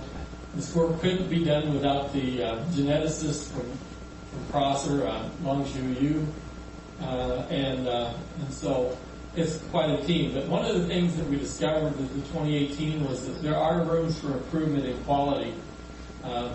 This is just looking at relative feed quality based on compared to vernal, the average of the plant introductions, and then HiGest 360, which is our high value check. And this just basically shows us that at each one of the locations, there's room for improvement to increase RFQ. And so and actually I didn't bring the information, but Longzhu Yu actually has identified just the beginning looks of which genes are influencing this. He has found some statistical differences in that. And so we're excited about it. We're still in pulling all this together. And what this will happen is once we identify what molecular markers influence these traits, we can supply those to the current private breeding programs, and it's open access to everybody. And so we can hopefully accelerate the breeding programs in the private industry and whoever's interested. The other thing I will mention is right now I'm in crunch time as I'm writing a new grant, because now we've got the fiber grant to look at that. We want to look at the same genetics and try to diagnose what influences protein and protein digestibility. If we can have alfalfa that actually gets past the rumen and into the other 3 stomachs of the dairy cow, it actually increases the productivity of that alfalfa, and we can show that it has a higher value, and just help everybody, the dairy farmer as well as the producer. So I have a new researcher from the Forage Systems Research Center in Wisconsin, Jeff Zanden, and he's an animal nutritionist there, one of the top ones in the nation. We've identified him, and he's willing to collaborate with this new grant we're putting together. So we're excited about that. And last slide that I'll leave you with is that the Washington State Hay Growers Association really likes to have a site close to Pasco, and I'm just this last 3 weeks been able to get a lease with the city of Pasco we'll do some research just up north on 395, right next to their reuse water from the industrial sites there. And so I actually told them that I would look at a little bit of research to try to see if we could mitigate any issues that will come from the reuse water as well. And so we'll try to look at some of that. But I work closely with the Washington State Hay Growers Association, and we had a good meeting again this year. I don't know if any of you were able to make it, but anyway, we had about 550 people from around the Pacific Northwest that came, and we had a really good meeting. And I helped organize the educational part of that portion of the meeting. Any questions on all that? Got some questions? Well, Mr. Chairman, I see some hay farmers out there in the crowd. If there's any question, could they ask a question if they have one? Short ones. If there's anybody out there that would like to ask a question, feel free. Your work. I like the prospect. Instead of making them slow. No, I got to get back to work. I'll get ready. I know RFV is relative feed value. What's RFQ stand for? RFQ is relative feed quality. Quality. It actually does look at some of the digestibility of things. Okay. We're trying to develop best. When I talk about looking at alfalfa from a nutrient perspective, it's actually what I call the ultimate, because it gives you value for your protein, your energy, and your fiber, and it actually considers fiber fill in the dairy animal, and we can put an actual dollar value on it, because it's some work in Ohio State University has put out. And so, I think we've got to get better at looking at quality in hay, and digestibility of fiber is a part of it. Ultimately, we're going to advance science on the protein digestibility too. And so, once we can assess that, because I think a lot of nutritionists will tell us that we are undervaluing, the alfalfa that's going into a cow. The current software that the nutritionists use, some of the numbers that they put into it, some nutritionists say that we force more alfalfa than what the numbers say because we know the cows will do better. And so what we're trying to do is identify that, be able to quantify that, and help do a better job of having hay that is going to really be assessed properly and hopefully better quality hay. All right. Thank you. I'll just pass these three around. I got three sets. There's two documents there. One is the alfalfa variety trial that can get online if anybody does not have it. Just go to the Washington State Hay Growers Association website and look at variety trials. That big thick one is from there. The other one is basically the results from the first year of the fertility work done at Prosser, and that is again research that was funded through the National Alfalfa and Forage Alliance, and that's their first year report. We appreciate your time and being able to come and share what we're doing. Yeah, thanks again for your... Mr. Chairman, just a quick comment. About 2/3 of the people in Franklin County live in the city of Pasco, and the vast majority of the land area is outside the city of Pasco, and a huge amount of the economic value of the county comes from ag.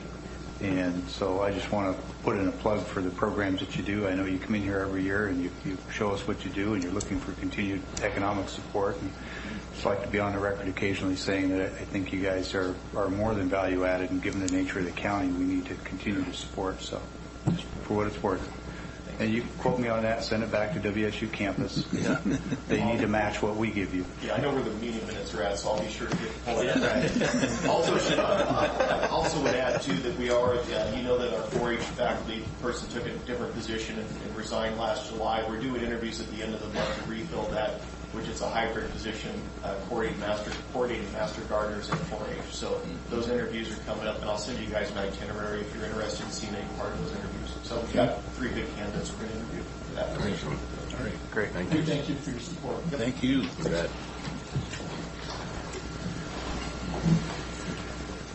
Next item on the agenda today is an ordinance that for speed limit revisions. Morning, Craig. Good morning. Commissioners. You going to bring Matt up with you? He wishes to be, he can. Well, I'm kind of wishing he would. Yeah. What do you say, Matt? This is your team.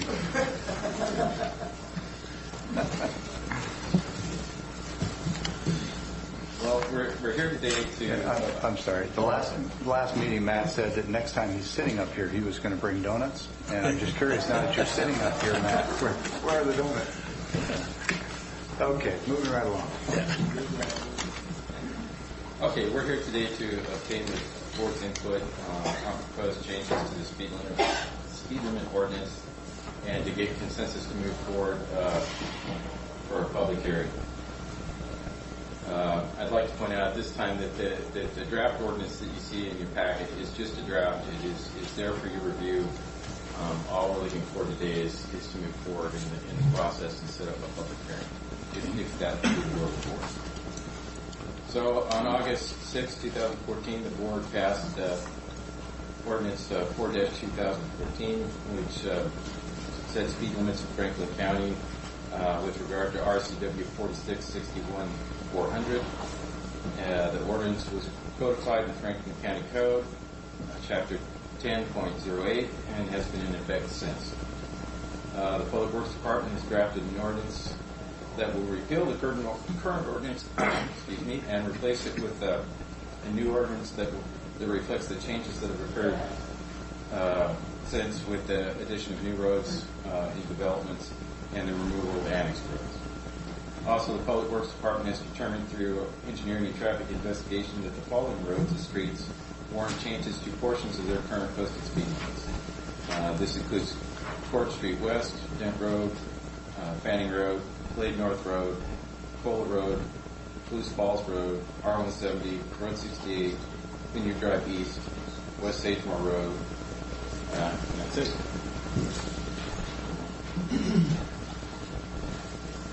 We have a map up on the screen that shows those areas that we're looking to make changes. All right, questions. Sagemore Road, we're moving that speed reduction. Is that by the Country Christian School? Yes. Fantastic. That's good. That's good. And then on Glade Road, you got it in here for it to be reduced from 55 to 45, and that's up to self-landing by the new construction of Allied, which is pretty heavy on truck traffic entering and leaving the road. That's correct. But back here in our consent agenda, we've got another thing here that you want to put in a rumble strip on Glade Road out to self-landing. Now, if we're going to reduce that to 45, why are we putting rumble strips? Well, we'll probably delete that in that area if the ordinance comes through. Okay. All right. That was my question, because I don't think we need rumble strips if we're only going to have a 45 mile an hour speed. I would agree. Okay. All right. That's all I have. So, Craig, these recommendations presumably come from a variety of places. They come from state statutes, from national highway standards, from local experience. All of these, I'm going to assume, comply with all of those criteria. That's right. And are there any of them in here that are strictly based on local perspective, meaning they aren't changes required by statute or some existing policy? They're just ones that we have, out of discretion, identified need to be adjusted? Yes, we generally, there's kind of three things we generally look at when we make those kind of adjustments. We're looking at the local land use, the traffic and accident data, and the roadway geometrics. It's site distance issues, vertical curves. And the last of those is probably the one that has the most direct tie to state statutes and highway standards. The others are a mix of statutes and discretion. Correct. Okay.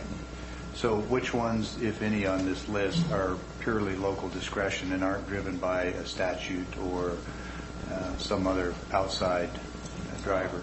The ones down in the event area, I would say would fall into that category. We look at those because there's been a significant change in land use over the years out there where it's become a much more residential area, and you find that it would be probably better served with lower speed. So it'd be fair to say local discretion, primary focus is safety? Correct. Okay, thanks. This kind of goes along with the Palouse Falls Road, too, that it's, That's correct.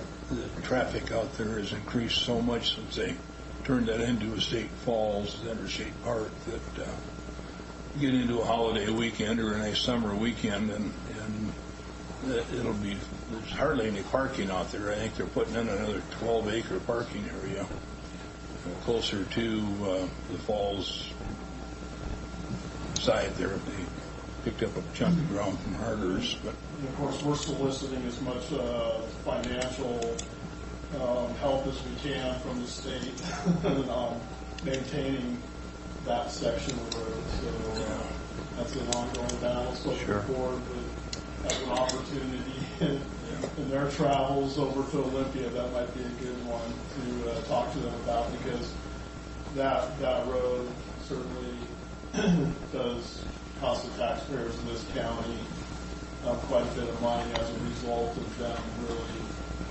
naming that as the state waterfall and of course the state park. kind of going along with that same revenue, state revenue. There is there's been quite a bit of discussion with our legislators about trying to get some state revenue for the emergency. People falling off the falls or hurting themselves down there, drowning. That's they're out there quite often with the ambulance. So just a follow-up, when assuming we do a public hearing, and I think we will, I just encourage you to be prepared on each of these to be able to articulate whether the change is being driven by a state statute, by state funding, or local perspective. I think that our citizens are entitled to know what the drivers are behind, because undoubtedly there will be people who will be on both sides of some of these changes. So helping them understand what the drivers are and how much of it is local discretion, I think, is something we need to do. Mr. Chairman, I note that the package before us today has an ordinance with it, and the recommendation is for consensus to schedule a hearing. Correct. So can I assume that you're not looking for action on this ordinance today? It would seem premature to do that before a hearing. That is correct. Okay, so probably didn't even need to be in the package. Our apologies, that should have said a draft. It should have been watermarked with draft on it through the board. Well, I'm going to pull off this sign here sticker so that nobody thinks that we're approving an ordinance today. That certainly was not our intention. One thing we do want to add is the main focus today was just being able to get a draft in front of the board for the board to review. Of course, as we go through it, we're looking for any even minor grammatical changes that need to be made that you usually find going from one. And so really we appreciate the board's review in that respect, and any comments that you have leading up to the hearing. That's really what we're looking for today, is consensus to go ahead and schedule the hearing, but also getting in front of you so that we can receive any comments, questions, concerns you all may have moving forward. Well, because that was on the agenda and because you've included it, even though it is a draft, it now is a public record, which is fine with me. Yes. But understand that because you've now created it as a public record, people who are interested in the subject may read it, and therefore at the hearing it will be necessary for you to clearly upfront articulate any changes that have been made from the draft to the one that we'll be commenting on in the hearing. And so that's just an administrative directive. Please remember to do that. And, Mr. Chairman, with that, I would offer a recommendation for board consensus. I certainly support the idea of moving forward with the hearing and ask the staff to be prepared to detail for our citizens what's driving each of these changes so that they can give us good input. I also support it. I support it too, but be ready for Glade Road. You're going to hear a lot of objections to that slowdown. Hence my comments. Okay. With that, it is time in our agenda for the first public comment, the first of two. There's some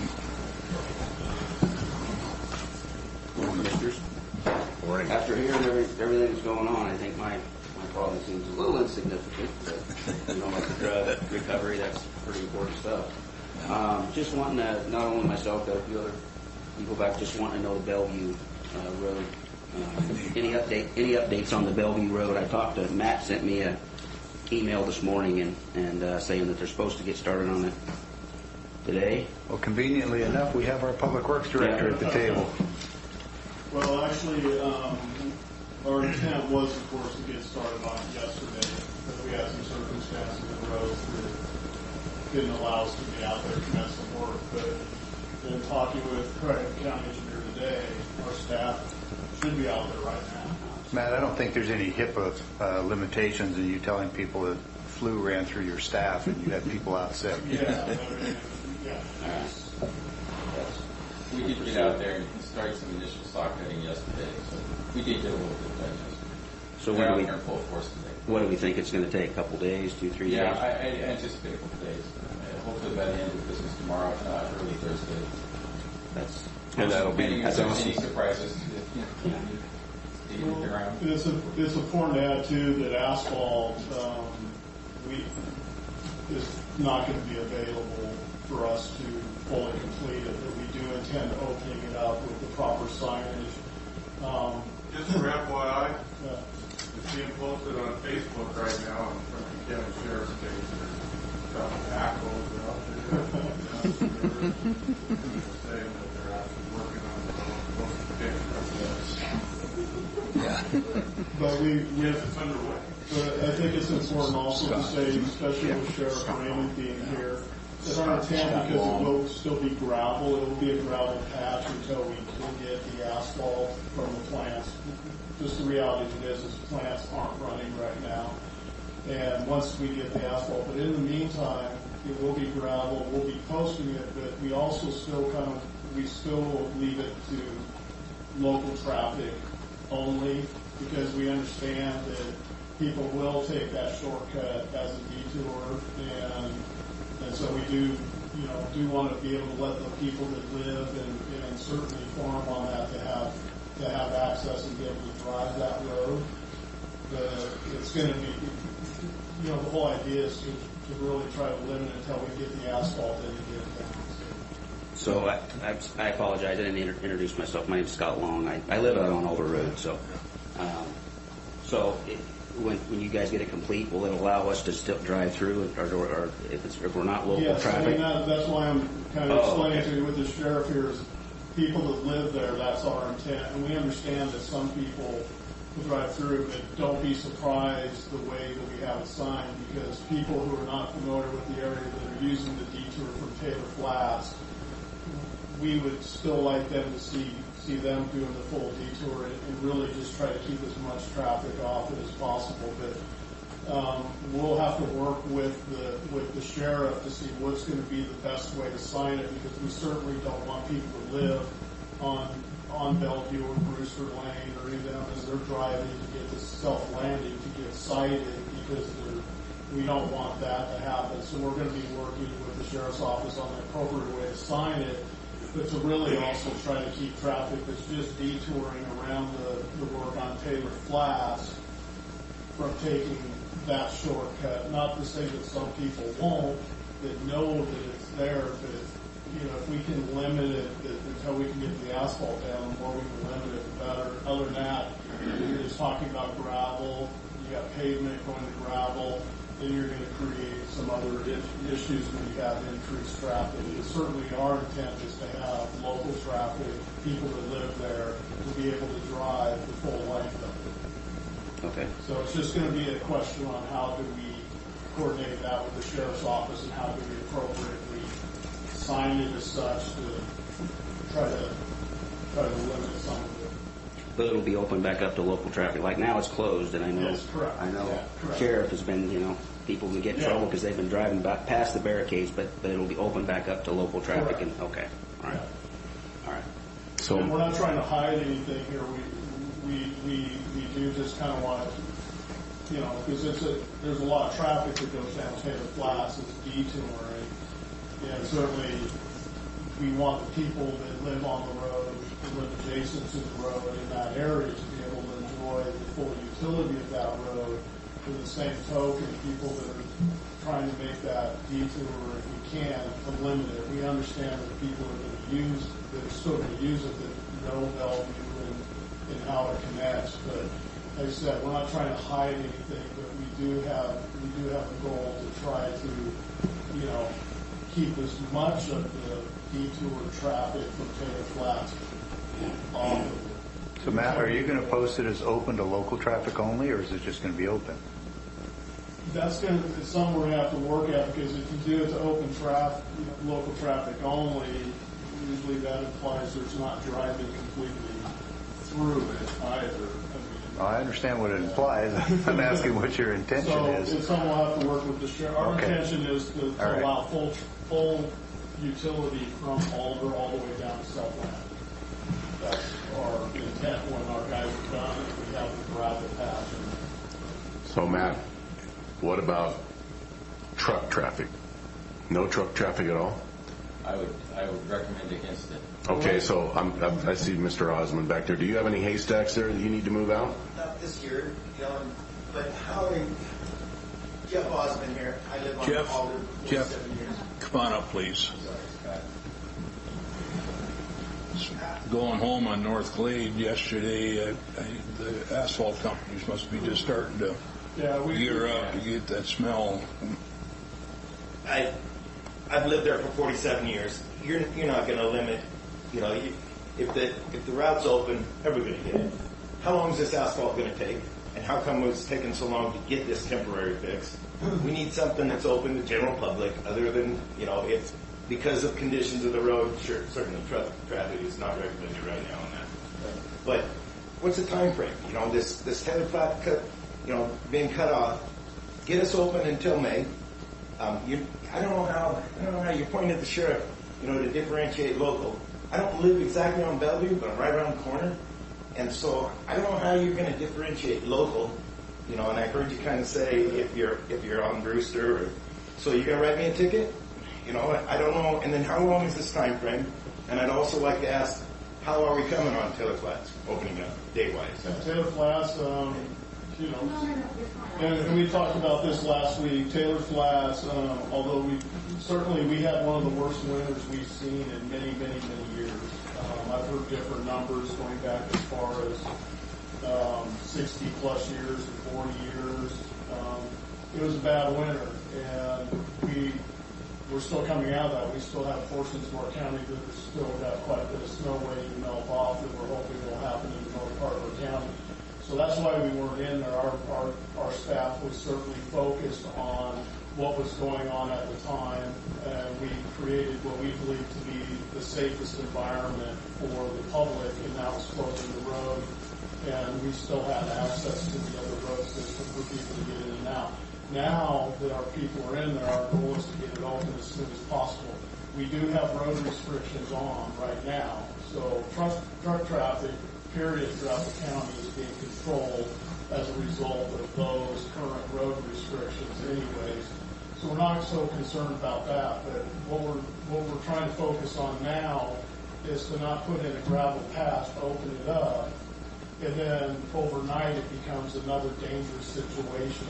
And because we can't post somebody out there 24/7 to see if all of a sudden we're now going to get a drop off because rock has been spread over. So we are going to look at different ways to do that. I know that once you open a road, whether you say local traffic or not, people are going to use the road. We do understand that. So we're going to be focusing on even slowing down the speed through there, through the use of construction signs and all of that. Just because always our focus is public safety. I mean, yeah. Why aren't we cold patching asphalt? The patched area is too large for. Oh, it gets bad fast because we're right on top of it. Yeah. There's no doubt. But if you're going to gravel it and just patch over it, and we're going to have to slow it down and keep the truck traffic off. And in the honestly, the thaw has happened now, and so I was down there personally, pulled off, walked in. The frozen is done. There's a little too much moisture, but yet the gravel patch, even trying to limit it to local people, this is problematic. You're going to need a grader in there every day. Yeah. Are you willing to do that? We want to see it open. I'd rather see it take you an extra day to go out there and do a better job. I don't understand why the asphalt's not available, because there's plenty of private companies. No, the asphalt plants aren't producing right now. Well, there's coal patches. Coal patches are really for smaller, isolated areas. The coal patch, an area like that, you're going to end up with the same issue you would have with gravel. It's just going to, we've all seen coal patches pop out of potholes. And like I said, I'm not arguing with you. Our goal is really just to provide the safest environment for all of you that are out there driving on that road. And we've been cautious. Now we're at a point where we feel pretty good about the thaw that's going on, and we aren't going to be covered in water like we were in 17. And our guys are in a good position now to get out there and get it done. And as soon as asphalt is available, I guarantee you staff has been calling the asphalt plants, and the very first one that's producing asphalt commercially, we'll be getting that asphalt, getting it in, and getting it in place. Your anticipation, best guess? The last update I had was the 1st of April, but we will follow up on that this week and see if we can. With the warmer weather, maybe they're going to fire up a little sooner. So I'm hoping that's the case. My name's Lisa Allen, and we've been in contact. And my concern is both me and my husband run a business out of Brewster. And so it's pretty much shut my business down. I have had to spend extra money driving in and out to go to clients' houses other than, sorry, bless you. have them come Can out you to stand my closer to the mic so it can go on the recording, please? So, I also have a concern because we have some elderly people that have some real health issues. And 2 of them we're taking care of. We've got double mastectomy. We've got a gentleman behind us with COPD with an in-home nurse. I mean, my thing is trivial compared to some of the medical issues. You start considering that extra time having to get, if there's something that really goes wrong. That's my concern. And when you say local traffic only, so is my client going to be able to come to me, or are they going to get a ticket? I mean, that's what I'm worried about. Maybe I can answer this. Okay. So if we put up local traffic signs only, the sheriff's office can revert back to educating people. So if your client gets stopped, it says that doesn't count for local traffic, so you need to make sure you go around the other way. Have a nice day. That's what's going to take place. Okay. So if your client comes by again and gets stopped and it says the same story, then they might get a ticket. We're going to start by just simply educating people of the new road conditions and why. If we have time to do that. I can tell you right now, we're not going to put a lot of resources out there on that to cover that local sign once it is. So your other issues that you're talking about, local, medical, all those different issues, they're going to have access. We'll give them the way. I think that the major concern is right now, just because of the bridge being out, and correct me if I'm wrong, it's going to see more traffic right now because of all the issues.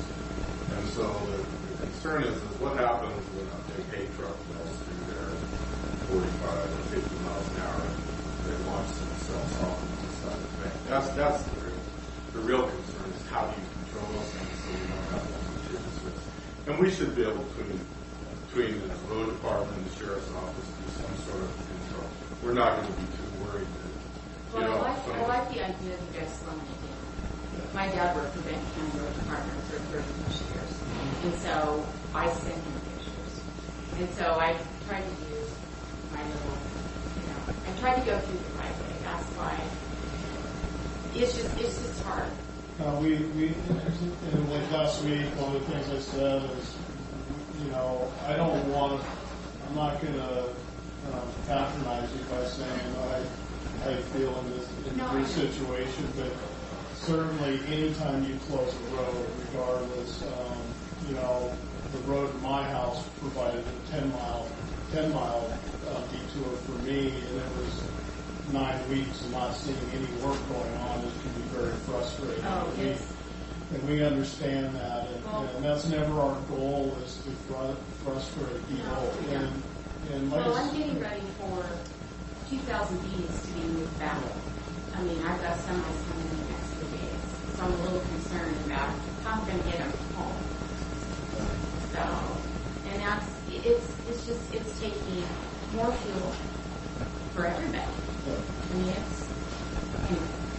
No, we understand, and our goal now is to get it fixed as soon as possible. And like I said, we're right now, I'm not sure that we're going to be local traffic, but certainly when you're looking at a road that typically gets about, 350 vehicles a day, certainly less than 400. And now that becomes a shortcut on a detour route that was set up for Taylor Flats. You've tripled the volume of traffic, and on top of that, you probably tripled the amount of truck traffic. I think that road sees about 20% trucks anyways as part of that.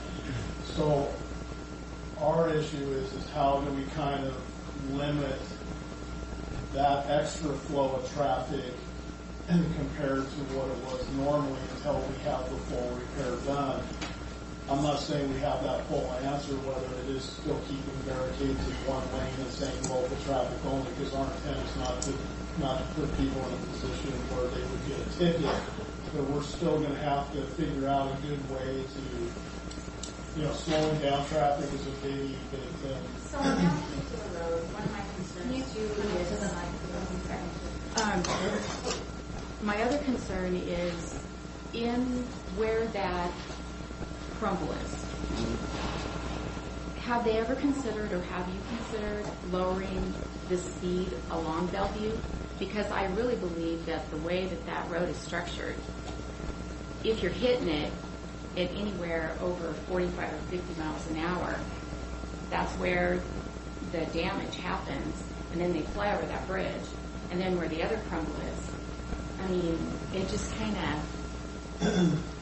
for future things that are happening. We're in the middle of, we just had a discussion about updating. No, I just say go down that road like a bat out of hell, and it's not good.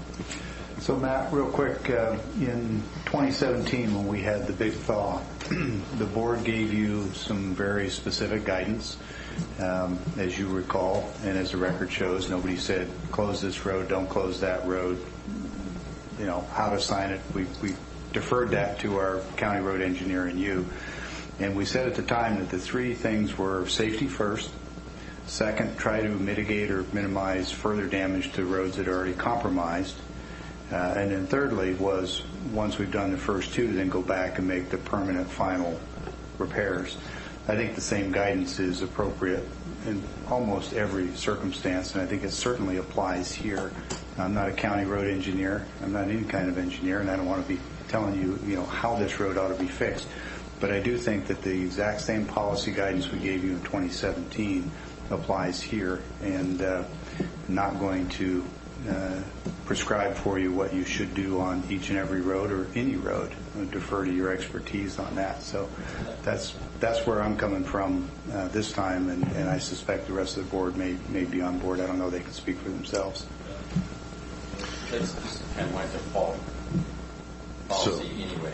Is public safety first, protect the asset. And well, that's right. And we'll get it fixed properly so that it isn't a problem. And with respect to whether or not it's local traffic only or the speed limit on or anything else, all those decisions need to be balanced against public safety first, protection of the asset, and then permanent repair. So exactly how we did it in 2017. So my question is, have a comment? Just wanted to, two things that my neighborhood would really love to see. If we can get Bellevue fixed well enough until we can get through to Taylor Flats, then come back and do it right. That bridge crossing is humped up. It freezes thaws. It's been 17, and it was several years before that. We've had these same holes there before. It really needs to be redone, but I would encourage you, number one, get us set up so we can use it until we get through to Taylor Flats. And then the other thing I would ask, you guys did a great job putting signs up on Bellevue, because it's crazy. Everybody knows, but not everybody knows that it's 50 mile an hour speed limits. Would you get me some signs put up on Alder, please, on either end, or one or the other at least? It's silliness, but everybody should know to get a driver's license. County roads that are unmarked at 50 miles an hour, but it's not that way. I got 8 grandkids. The whole neighborhood. I'm glad that somebody brought up the emergency, services part of this thing, but I'd ask you to, number one, get us Bellevue open in the interim, and if you could put some signs. I'd trade you the paint you put down on Bellevue for a sign on Alder. So Matt, I got a question on this. How much base are you guys putting down in these troubled areas? This, we're looking, I'm going to go out there and look at it today since they're getting it opened up. And how far are you going back from the breakaways? Because there's no base underneath that road. And if you're going to do it right, you need to get that whole ramp based on both sides up to the bridge. Well, that road was actually constructed about 10 years ago. And there was no base put underneath it. Yeah, there was 9 inches of base put underneath it. It's not coming up. It's just mud. That's that's... I went down and looked at it, and we're 21 feet to the bridge, from the water to the bridge. And that's one of the issues that, of course, different administration, different county engineer, it's kind of a similar story with a lot of our roads. We lose a lot of our base in the subsurface. And what would cause that, Matt? I'm not seeing any base, and if there's base, it should be revealing itself. Now, we've got rain coming Saturday, and I strongly urge that if we're going to do it right, we need to put base down. Because if we don't put base down, then we're going to have this problem over and over again. Because that's clay. They use clay to build the on-ramp, and it don't hold up in the weather when it thaws and freezes. Also got a call from people, Columbia River Road. You guys, somebody dug through there, put a main line across there. And I guess it's launching cars now. We need to get down there and fix that because it is really bad. Self-landing's breaking down. We talked about that, but there was, I don't know how many trucks somebody said they seen, gravel trucks hauling yesterday with load restrictions on. Are we enforcing the load restrictions or not? To that respect, we did have a specific provider of the Connell area that claimed ignorance when it came to that, and once we found out that they were hauling materials on our county roads, we made a swift call and informed them, and kind of the answer we got was, we kind of forgot that we had road restrictions, so we did put a stop to that. Columbia River Road was an irrigation district project, and we will reach out to the irrigation district about that. It needs to be redone. Absolutely. Okay.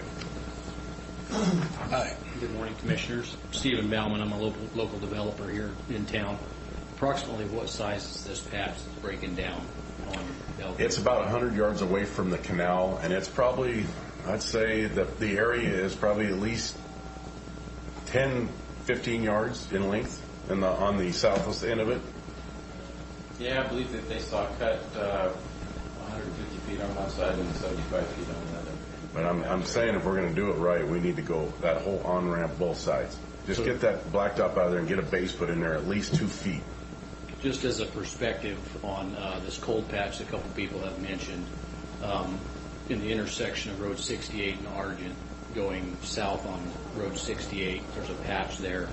That was me, 600 feet long. I had it under cold patch for almost 2 months during construction. Properly installed cold patch will hold up. It'll hold up under truck traffic and far more than 400 cars a day. There you're talking 100 feet long, 100 yards long, a couple $1,000 worth of cold patch will go a long ways. Put down properly, compacted properly, it will hold up under truck traffic, buses, and thousands of cars a day. An example, Road 68 in Argent. I live in the county, but not north. Lots of family, travel out there often. I got lots of cattle out there. It is an imposition to that big of a detour. Doesn't take long to put cold patch down. I do it all summer long. I do it in the wintertime sometimes. Cold patch works. Can't put it down a quarter of an inch thick. You got to put it down a couple inches thick, properly installed, compacted properly. It will hold up. I agree with what somebody said. Go in there and get a temporary patch done quickly, and when Taylor Flats opens up, go back in there and fix it right. 9 inches of good solid base will hold up. I don't even put 9 inches on most of the roads that I build around here in the city space. 9 inches of base will hold up. So I don't understand why it's mud coming up. Mud won't come up through 9 inches unless there's some other condition. So thank you. And also the orchard is kicking up now. I mean, the weather's thawed. You're not going to be able to keep all those orchard employees off that road. They're going to be taking that detour to get to the orchards out of 68. That's the heaviest traffic, is all the orchard pruning, and they're going to be on that road, Sheriff. Mark my words. There's going to be a lot of cars. So, Mr. Baumann, if you don't mind, I know some of your background experience, and I know you have a lot more expertise with this road building than I do. You just made a comment about if there's 9 inches of base and there's mud coming up through it, there's something else going on. Do you have any thoughts about what might be going on? Subsurface water would be my thought.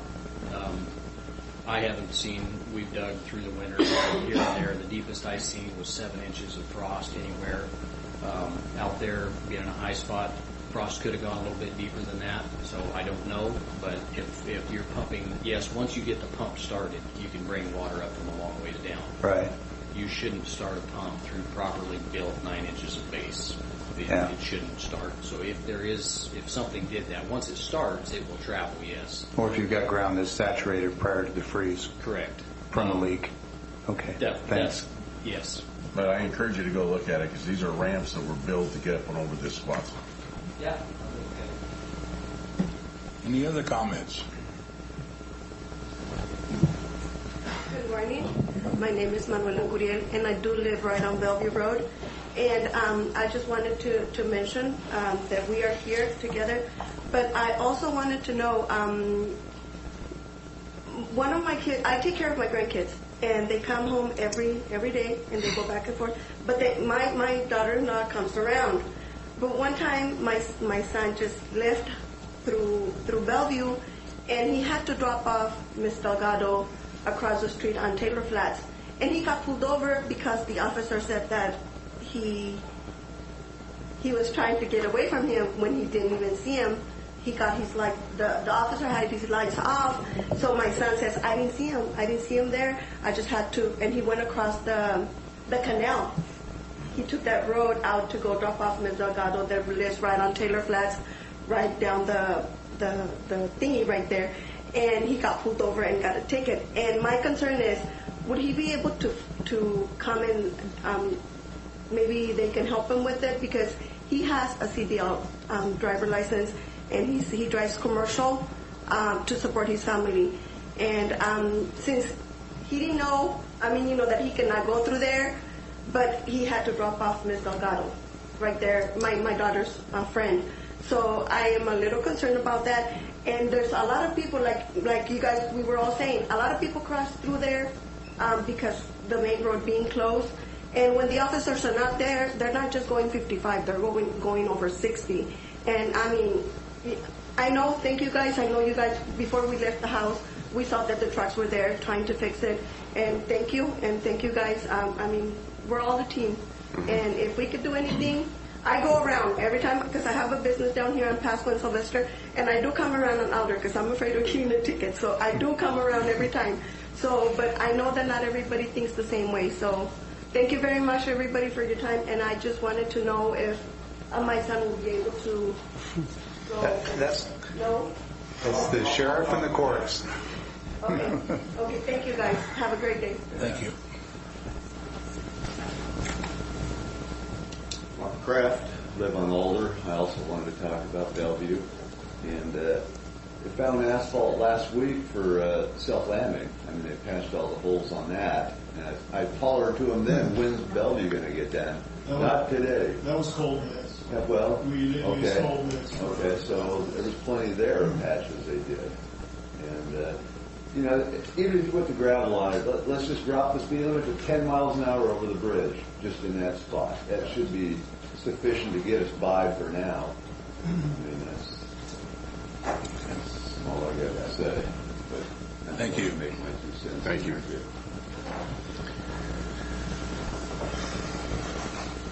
Okay. Seeing nobody else at this point, we'll move on to office business. Payroll, rosters, and warrant registers. Okay. Mr. Chairman, we have one fiscal matter this morning. This is fund expenditures. I move for approval of fund expenditures in $469,086.09 as presented. Note for the record this has been reviewed and signed by the county administrator and 2 representatives of the county auditor's office. I'll second. All in favor? Aye. Aye. And that's all we have under office business for payroll and warrants. And if the chair is ready, we can move to consent. Please. Okay, Mr. Chairman, we have 6 items on the consent agenda today. And I'll pause briefly in case anyone wants to pull any item for separate consideration. This would be an appropriate time. Mr. Chairman, I would like to see item 1 pulled for discussion, and I would like discussion on items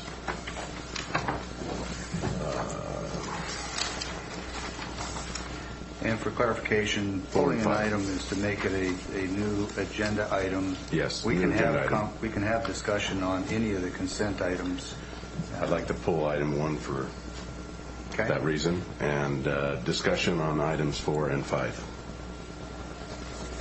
Okay, so Mr. Chairman, if I understand, we're going to pull item 1 as a separate agenda item, and that'll leave us with 5 consent items. So move for approval of consent agenda items 2 through 6, and note for the record that item 1 is being pulled as a separate action.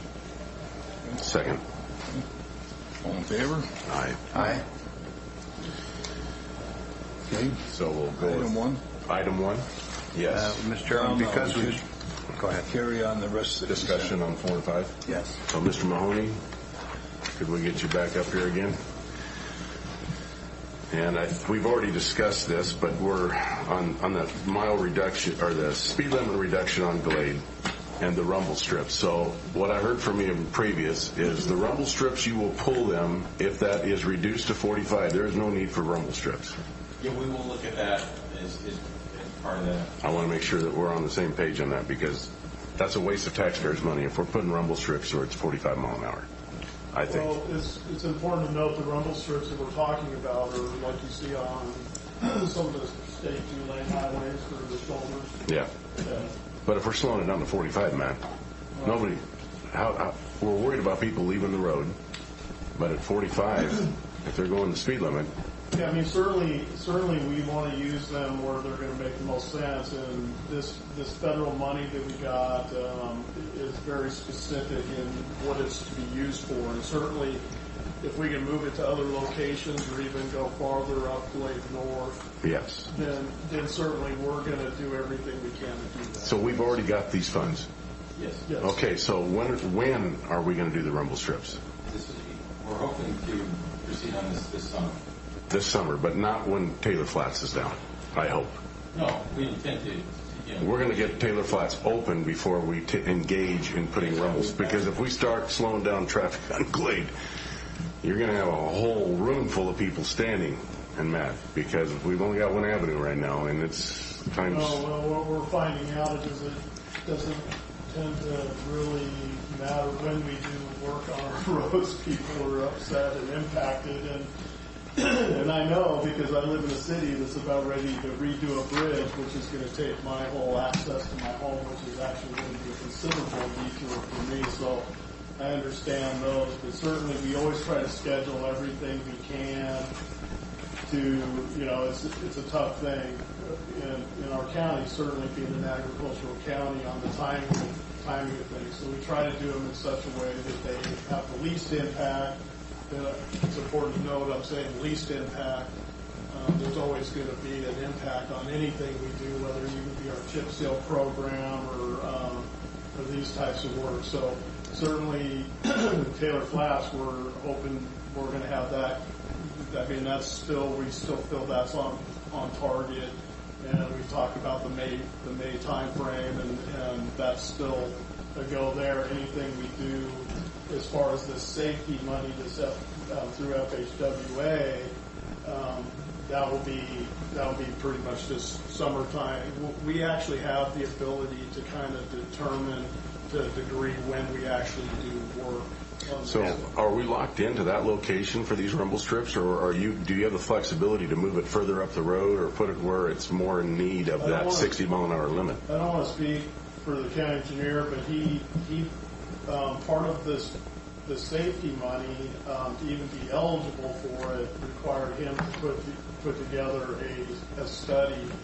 And the study that he put together that kind of gave a priority of doing these types of safety things was actually looked upon very nicely by the state, to where they actually are using it as an example for other counties and other jurisdictions to follow. So it is based on a priority. It's based on traffic. Accident data is a huge driver. And when you're talking about run off the road, single vehicle accidents, those are the types of things to lead to some of these. So a lot of what you're seeing here is intersection work.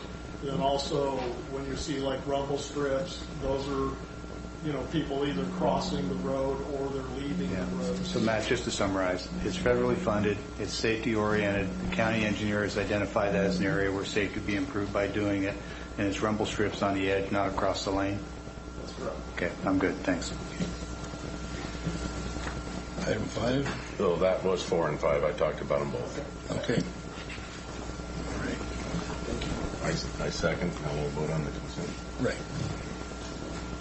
2 through 6. Yes, sir.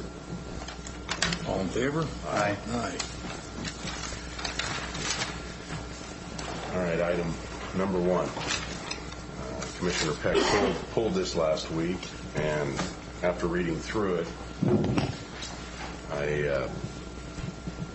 it looks as if the team all isn't in the huddle on this. And it's important to hear from all the stakeholders on this issue. My concerns stem from the 3 public work officials that were granted a pay raise, to everyone's surprise. I remember the meeting. I was in attendance. To the internal hiring of an employee out of one of our other departments, to HR as being the entity to evaluate the recommendations. I know that we had a committee that used to do this prior to this, but I think they were eliminated in 14. And I think a committee would be something that we want to look at to bring in. Plus, I think we need to have a workshop on this. I think we need to have everybody come in and sit down and talk this over. The commissioners, the auditor's office, HR, you, Keith. I think it'd be more important and beneficial to our county for everybody to have a say in this, because I think just Commissioner Peck coming down and meeting with you and making this happen, we're not hearing from everybody. So just to clarify for this particular policy, and as is our process with every new policy, this policy was first sent to the payroll team in the auditor's office for review, which I do with all policies that have potential payroll implications. And it was sent to them for review. Actually, it was back in September that they originally reviewed it. And then in mid-February, the policy was sent to all elected officials and department heads, including the board. In November? No, this was in February. Oh, in February. So within the last month, was sent to all elected officials and department heads. As we do with every policy, we've got one out there right now for review for PTO.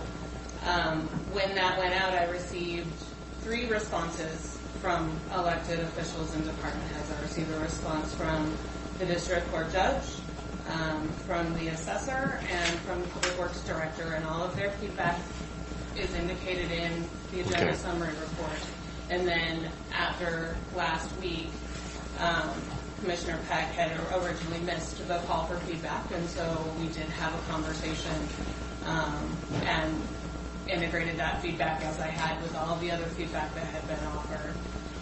So there's nothing, there was no hiding from any stakeholders. All stakeholders were able to provide input. Certainly it's been posted for public review for 2 weeks now, Okay. and I haven't received any additional feedback. Well, I noticed that there was no feedback from the auditor's office, and I see Matt in the attendance. Matt, would you like to comment on this? Or you didn't talk about? No comment from you. No. I just support what you're trying to do, which is maybe a broader public discussion on it. I do think, I think they do a good job and they do disseminate everything. I just think that would be a new approach in Franklin County, quite frankly, to try to bring people together to have, as opposed to kind of a serial meeting or a serial opportunity. Maybe everybody, can have a chance to weigh in. There is still some latent frustration over the way the Public Works employees, the way that evaluation occurred, and so that's stuff that's still out there. They use an existing job description. Long story short, I support anything that would, if you put out there, hey, we're going to have this meeting or a workshop on this, then you get together and everybody publicly brings forward everything as opposed to kind of a one-off. So it wasn't asked, do you want to have a public meeting on this? It was sent out.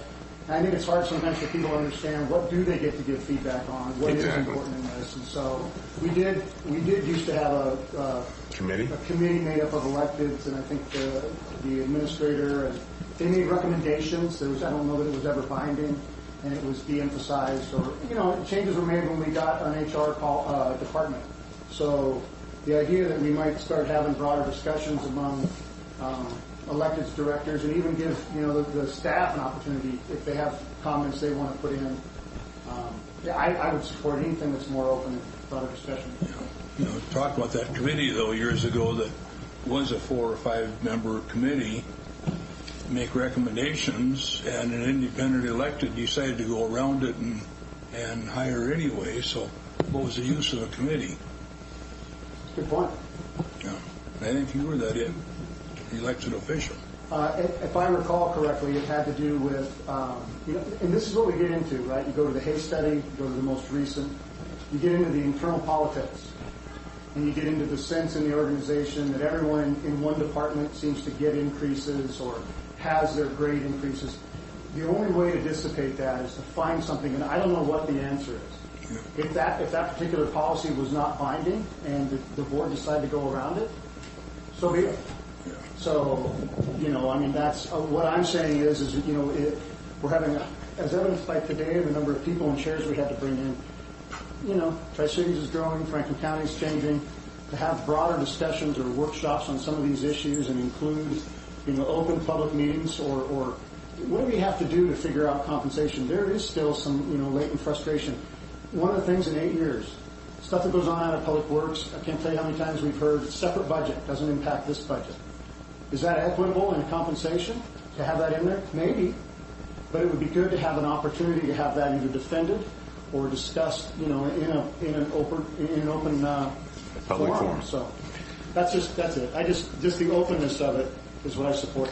The fact that it's went on, I don't think there's anything nefarious about it. I think that it's just a serial meeting versus something that's a forum where people actually feel like what they said may be heard.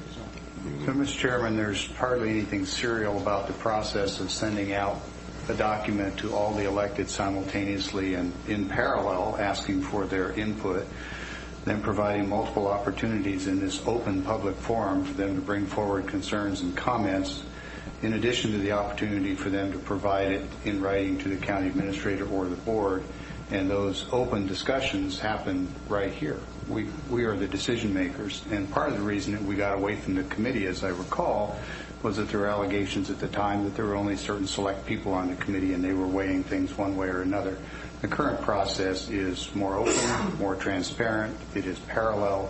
We have a highly skilled and regarded HR department that I think does excellent coordination. And I think the process is, in fact, quite good, and don't have a problem with it. And I would invite anyone who thinks that this process is somehow broken is to show me one from another similar organization that is more effective And if it is, then I'm all ears, because I believe in continuous improvement. But I've been in a lot of organizations, and I think this is a good process. Well, we're only talking about this because it was pulled from the consent agenda. And I was wondering why this was in the consent agenda, and it was pulled last week, and you wanted to meet with them personally, and Right. you did. As any commissioner can do. Yes. And I apologize for that, Commissioner. I submitted it for the consent agenda because, in the interest of time, honestly, and no other reason, it had been publicly posted for a week. All stakeholders have had the opportunity to give their input, and there wasn't a whole lot of input that had been given.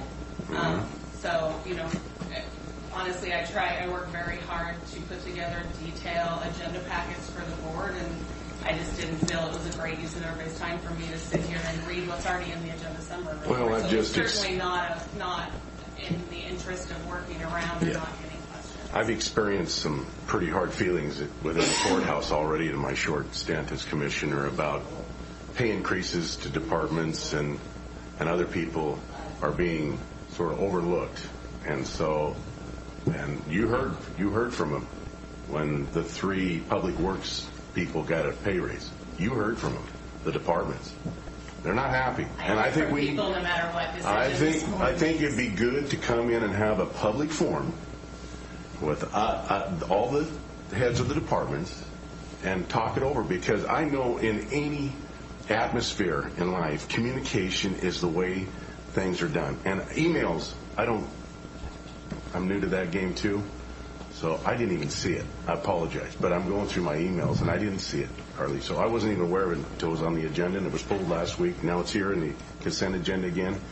And honestly, we have a problem right now with people being treated equally in our courthouse and compensated for their just duties. And honestly, I just want to make sure everybody's paid their fair wage for their duties. That's all I want. As do I.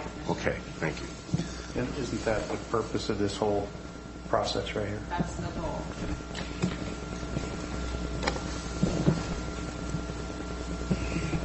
So what's the thoughts on item 1?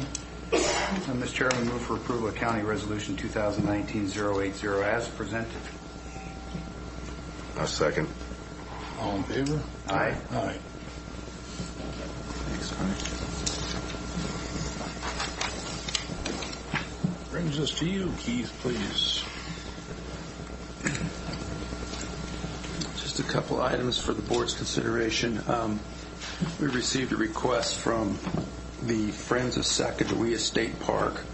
They are a nonprofit organization that is helpful in sponsoring the Heritage Days events out at Sacagawea State Park each year. They are asking for us to consider a contribution to that from our Historical Preservation Fund. The purpose of that fund is to support historical programs in Franklin County. We do have some funds available if the board is desirous to, that we can bring that before you next week with a resolution and authorization to move forward with that.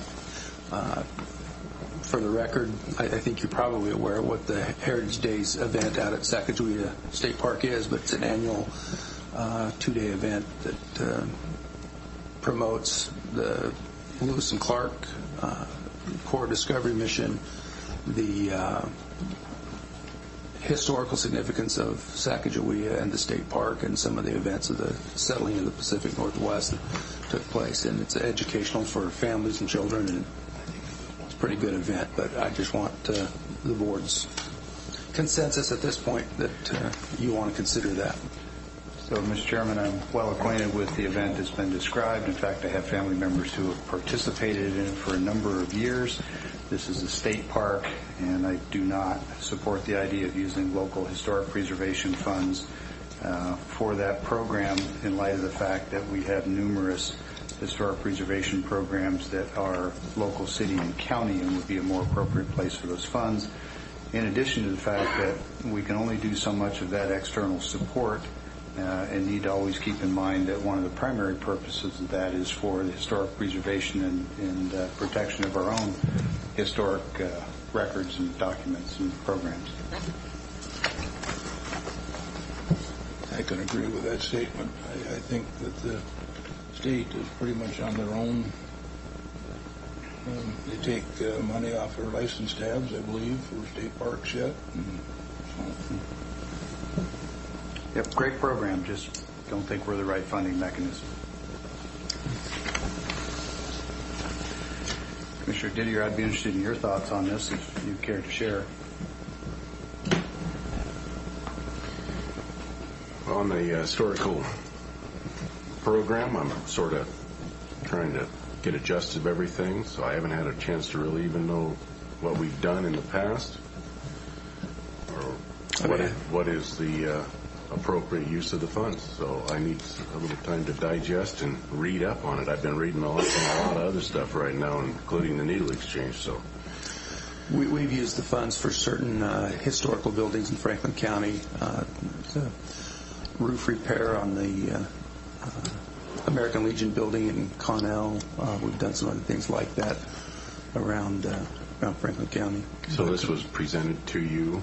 We got a letter from the Friends of the Sacagawea State Park organization, which is a fundraising letter that they send out to a number of different places asking for sponsors for that event this summer. Or in September, I think is when the event is. What historical building is there? No historical buildings. It would just go to advertising and paying for the cost of that event. Okay. It's an educational program more than it. Some of the other things we funded with this fund are contribution to the Naval Air Station Historic Tower Program and Museum out at Pasco Airport there next to Bergstrom.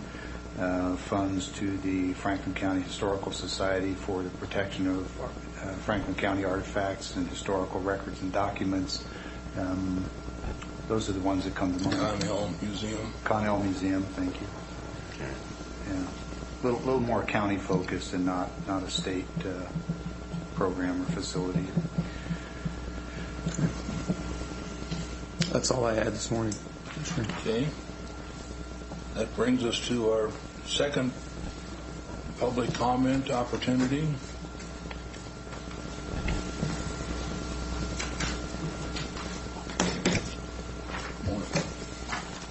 Honorable Board and Board of Commissioners, good morning. You've become much more popular when less storms than I were your only patrons. Yeah, well, we missed Les. Appreciate Good to see you. My name is Roger Lank. I reside at 817 North Road 76, Franklin County, Washington, 99301. This morning I'm here to exercise my diluted representational duties in relation to Ben Franklin Public Transportation Benefit Authority. I had no representational oversight over its governing body. My only representational relationship is by way of Commissioners Didier and Cook. I appreciate that both of our appointed Franklin County Commissioners now attend these meetings. I'm aware that our former Commissioner Miller did not. As you're aware, the authority is a public agency which has no directly elected governing board. Its 9-member governing board is selected by city council members, county commissioners, and the local union. Odd, represented employees have more of a say than those who directly fund the transit authority. As you are likely aware, the Washington Policy Center has conducted extensive audits of the authority on 3 occasions during the past decade. I have provided you a copy of the September 2018 report for each of you. In 2018, the authority's operating expenditures increased by 15%. Previous year's increases were similar. Recall that you, as a public agency subject to property taxes, are limited to 1% increases. Between 2009 and 2017, although our population increased 15%, ridership actually decreased by 40%. The authority is the only organization where success is defined by getting a lot less service for a lot more money. I will refrain from discussing the issues related to the authority's executive director. However, it is public knowledge that the executive director elected to reduce the number of after-hour trips provided by the private Tri-City taxi service. As a result, that local business with roots in Franklin County closed, forcing the elimination of numerous jobs. In return, taxpayers now pay double the cost for Franklin Transit to perform that function in-house, an annual cost of $2 million versus $1 million, with a significant reduction in service to the public. No more rides to church on Sundays. The authority's budget is complicated by using boardings, revenue hours, revenue miles, and labor allocations as opposed to U.S. dollars. However, a careful review will show that the authority's capital improvement program is over $92 million. The annual operating budget is over $42 million. The authority's budget is sufficient to fully fund each city and county's routine transportation capital improvement plans, which would ensure that we had the best roads in the state. Unfortunately, this agency and its public dollars are wasted on numerous mammoth buses vacantly navigating the Tri-Cities. I guess you could call it a behemoth without a cause. As a long-term and unwilling funder of this organization, I'm requesting that the governing body take a strong look at the Washington Policy Center report and work towards reorganizing or abolishing the authority. The Washington Policy Center makes great recommendations. I encourage you to review them. My suggestions: first, continue to attend your authority meetings. Many of the appointed governing body members consistently do not attend. It should be easy to garner a majority of 3 or 4 members who regularly participate. A solid working majority should make change easy. Also be aware that the application of the Open Public Meetings Act relates only to that 9-member governing body, not among the 3 Franklin County commissioners, as long as discussions are limited to authority business. Second, the authority must reduce or eliminate the 0.6% sales tax it currently pilfers from the citizens. The tax is far too high, not necessary, and could provide a significant savings to the lowest wage earners among us who are impacted by the most progressive of taxes, sales tax. Second, significantly reduce the size and cost of the organization. Silly yet costly mistakes such as the after-hours service provision blunder cannot be tolerated. The authority's director is selected by the governing body and must be able to lead the authority in a new direction and not continue down the current sorry path. The same can be said about the current board chair. Third, the authority must rely more heavily on privatization. Tri-City Taxi costs the authority $2.16 per mile, while the in-house service costs the authority $4.79 per mile, or 125% more. An arrangement with an Uber-style business model with a system of vouchers could easily meet the public's needs much better than the significant number of empty buses driving around illegitimately claiming that they are saving fuel and reducing their carbon footprint. In closing, I strongly encourage you to exercise your authority over this effective public agency and vigorously work towards creating a reasonable situation for the taxpayers in both counties. Thank you very much. Thank you. Any other comments? Seeing none, commissioners.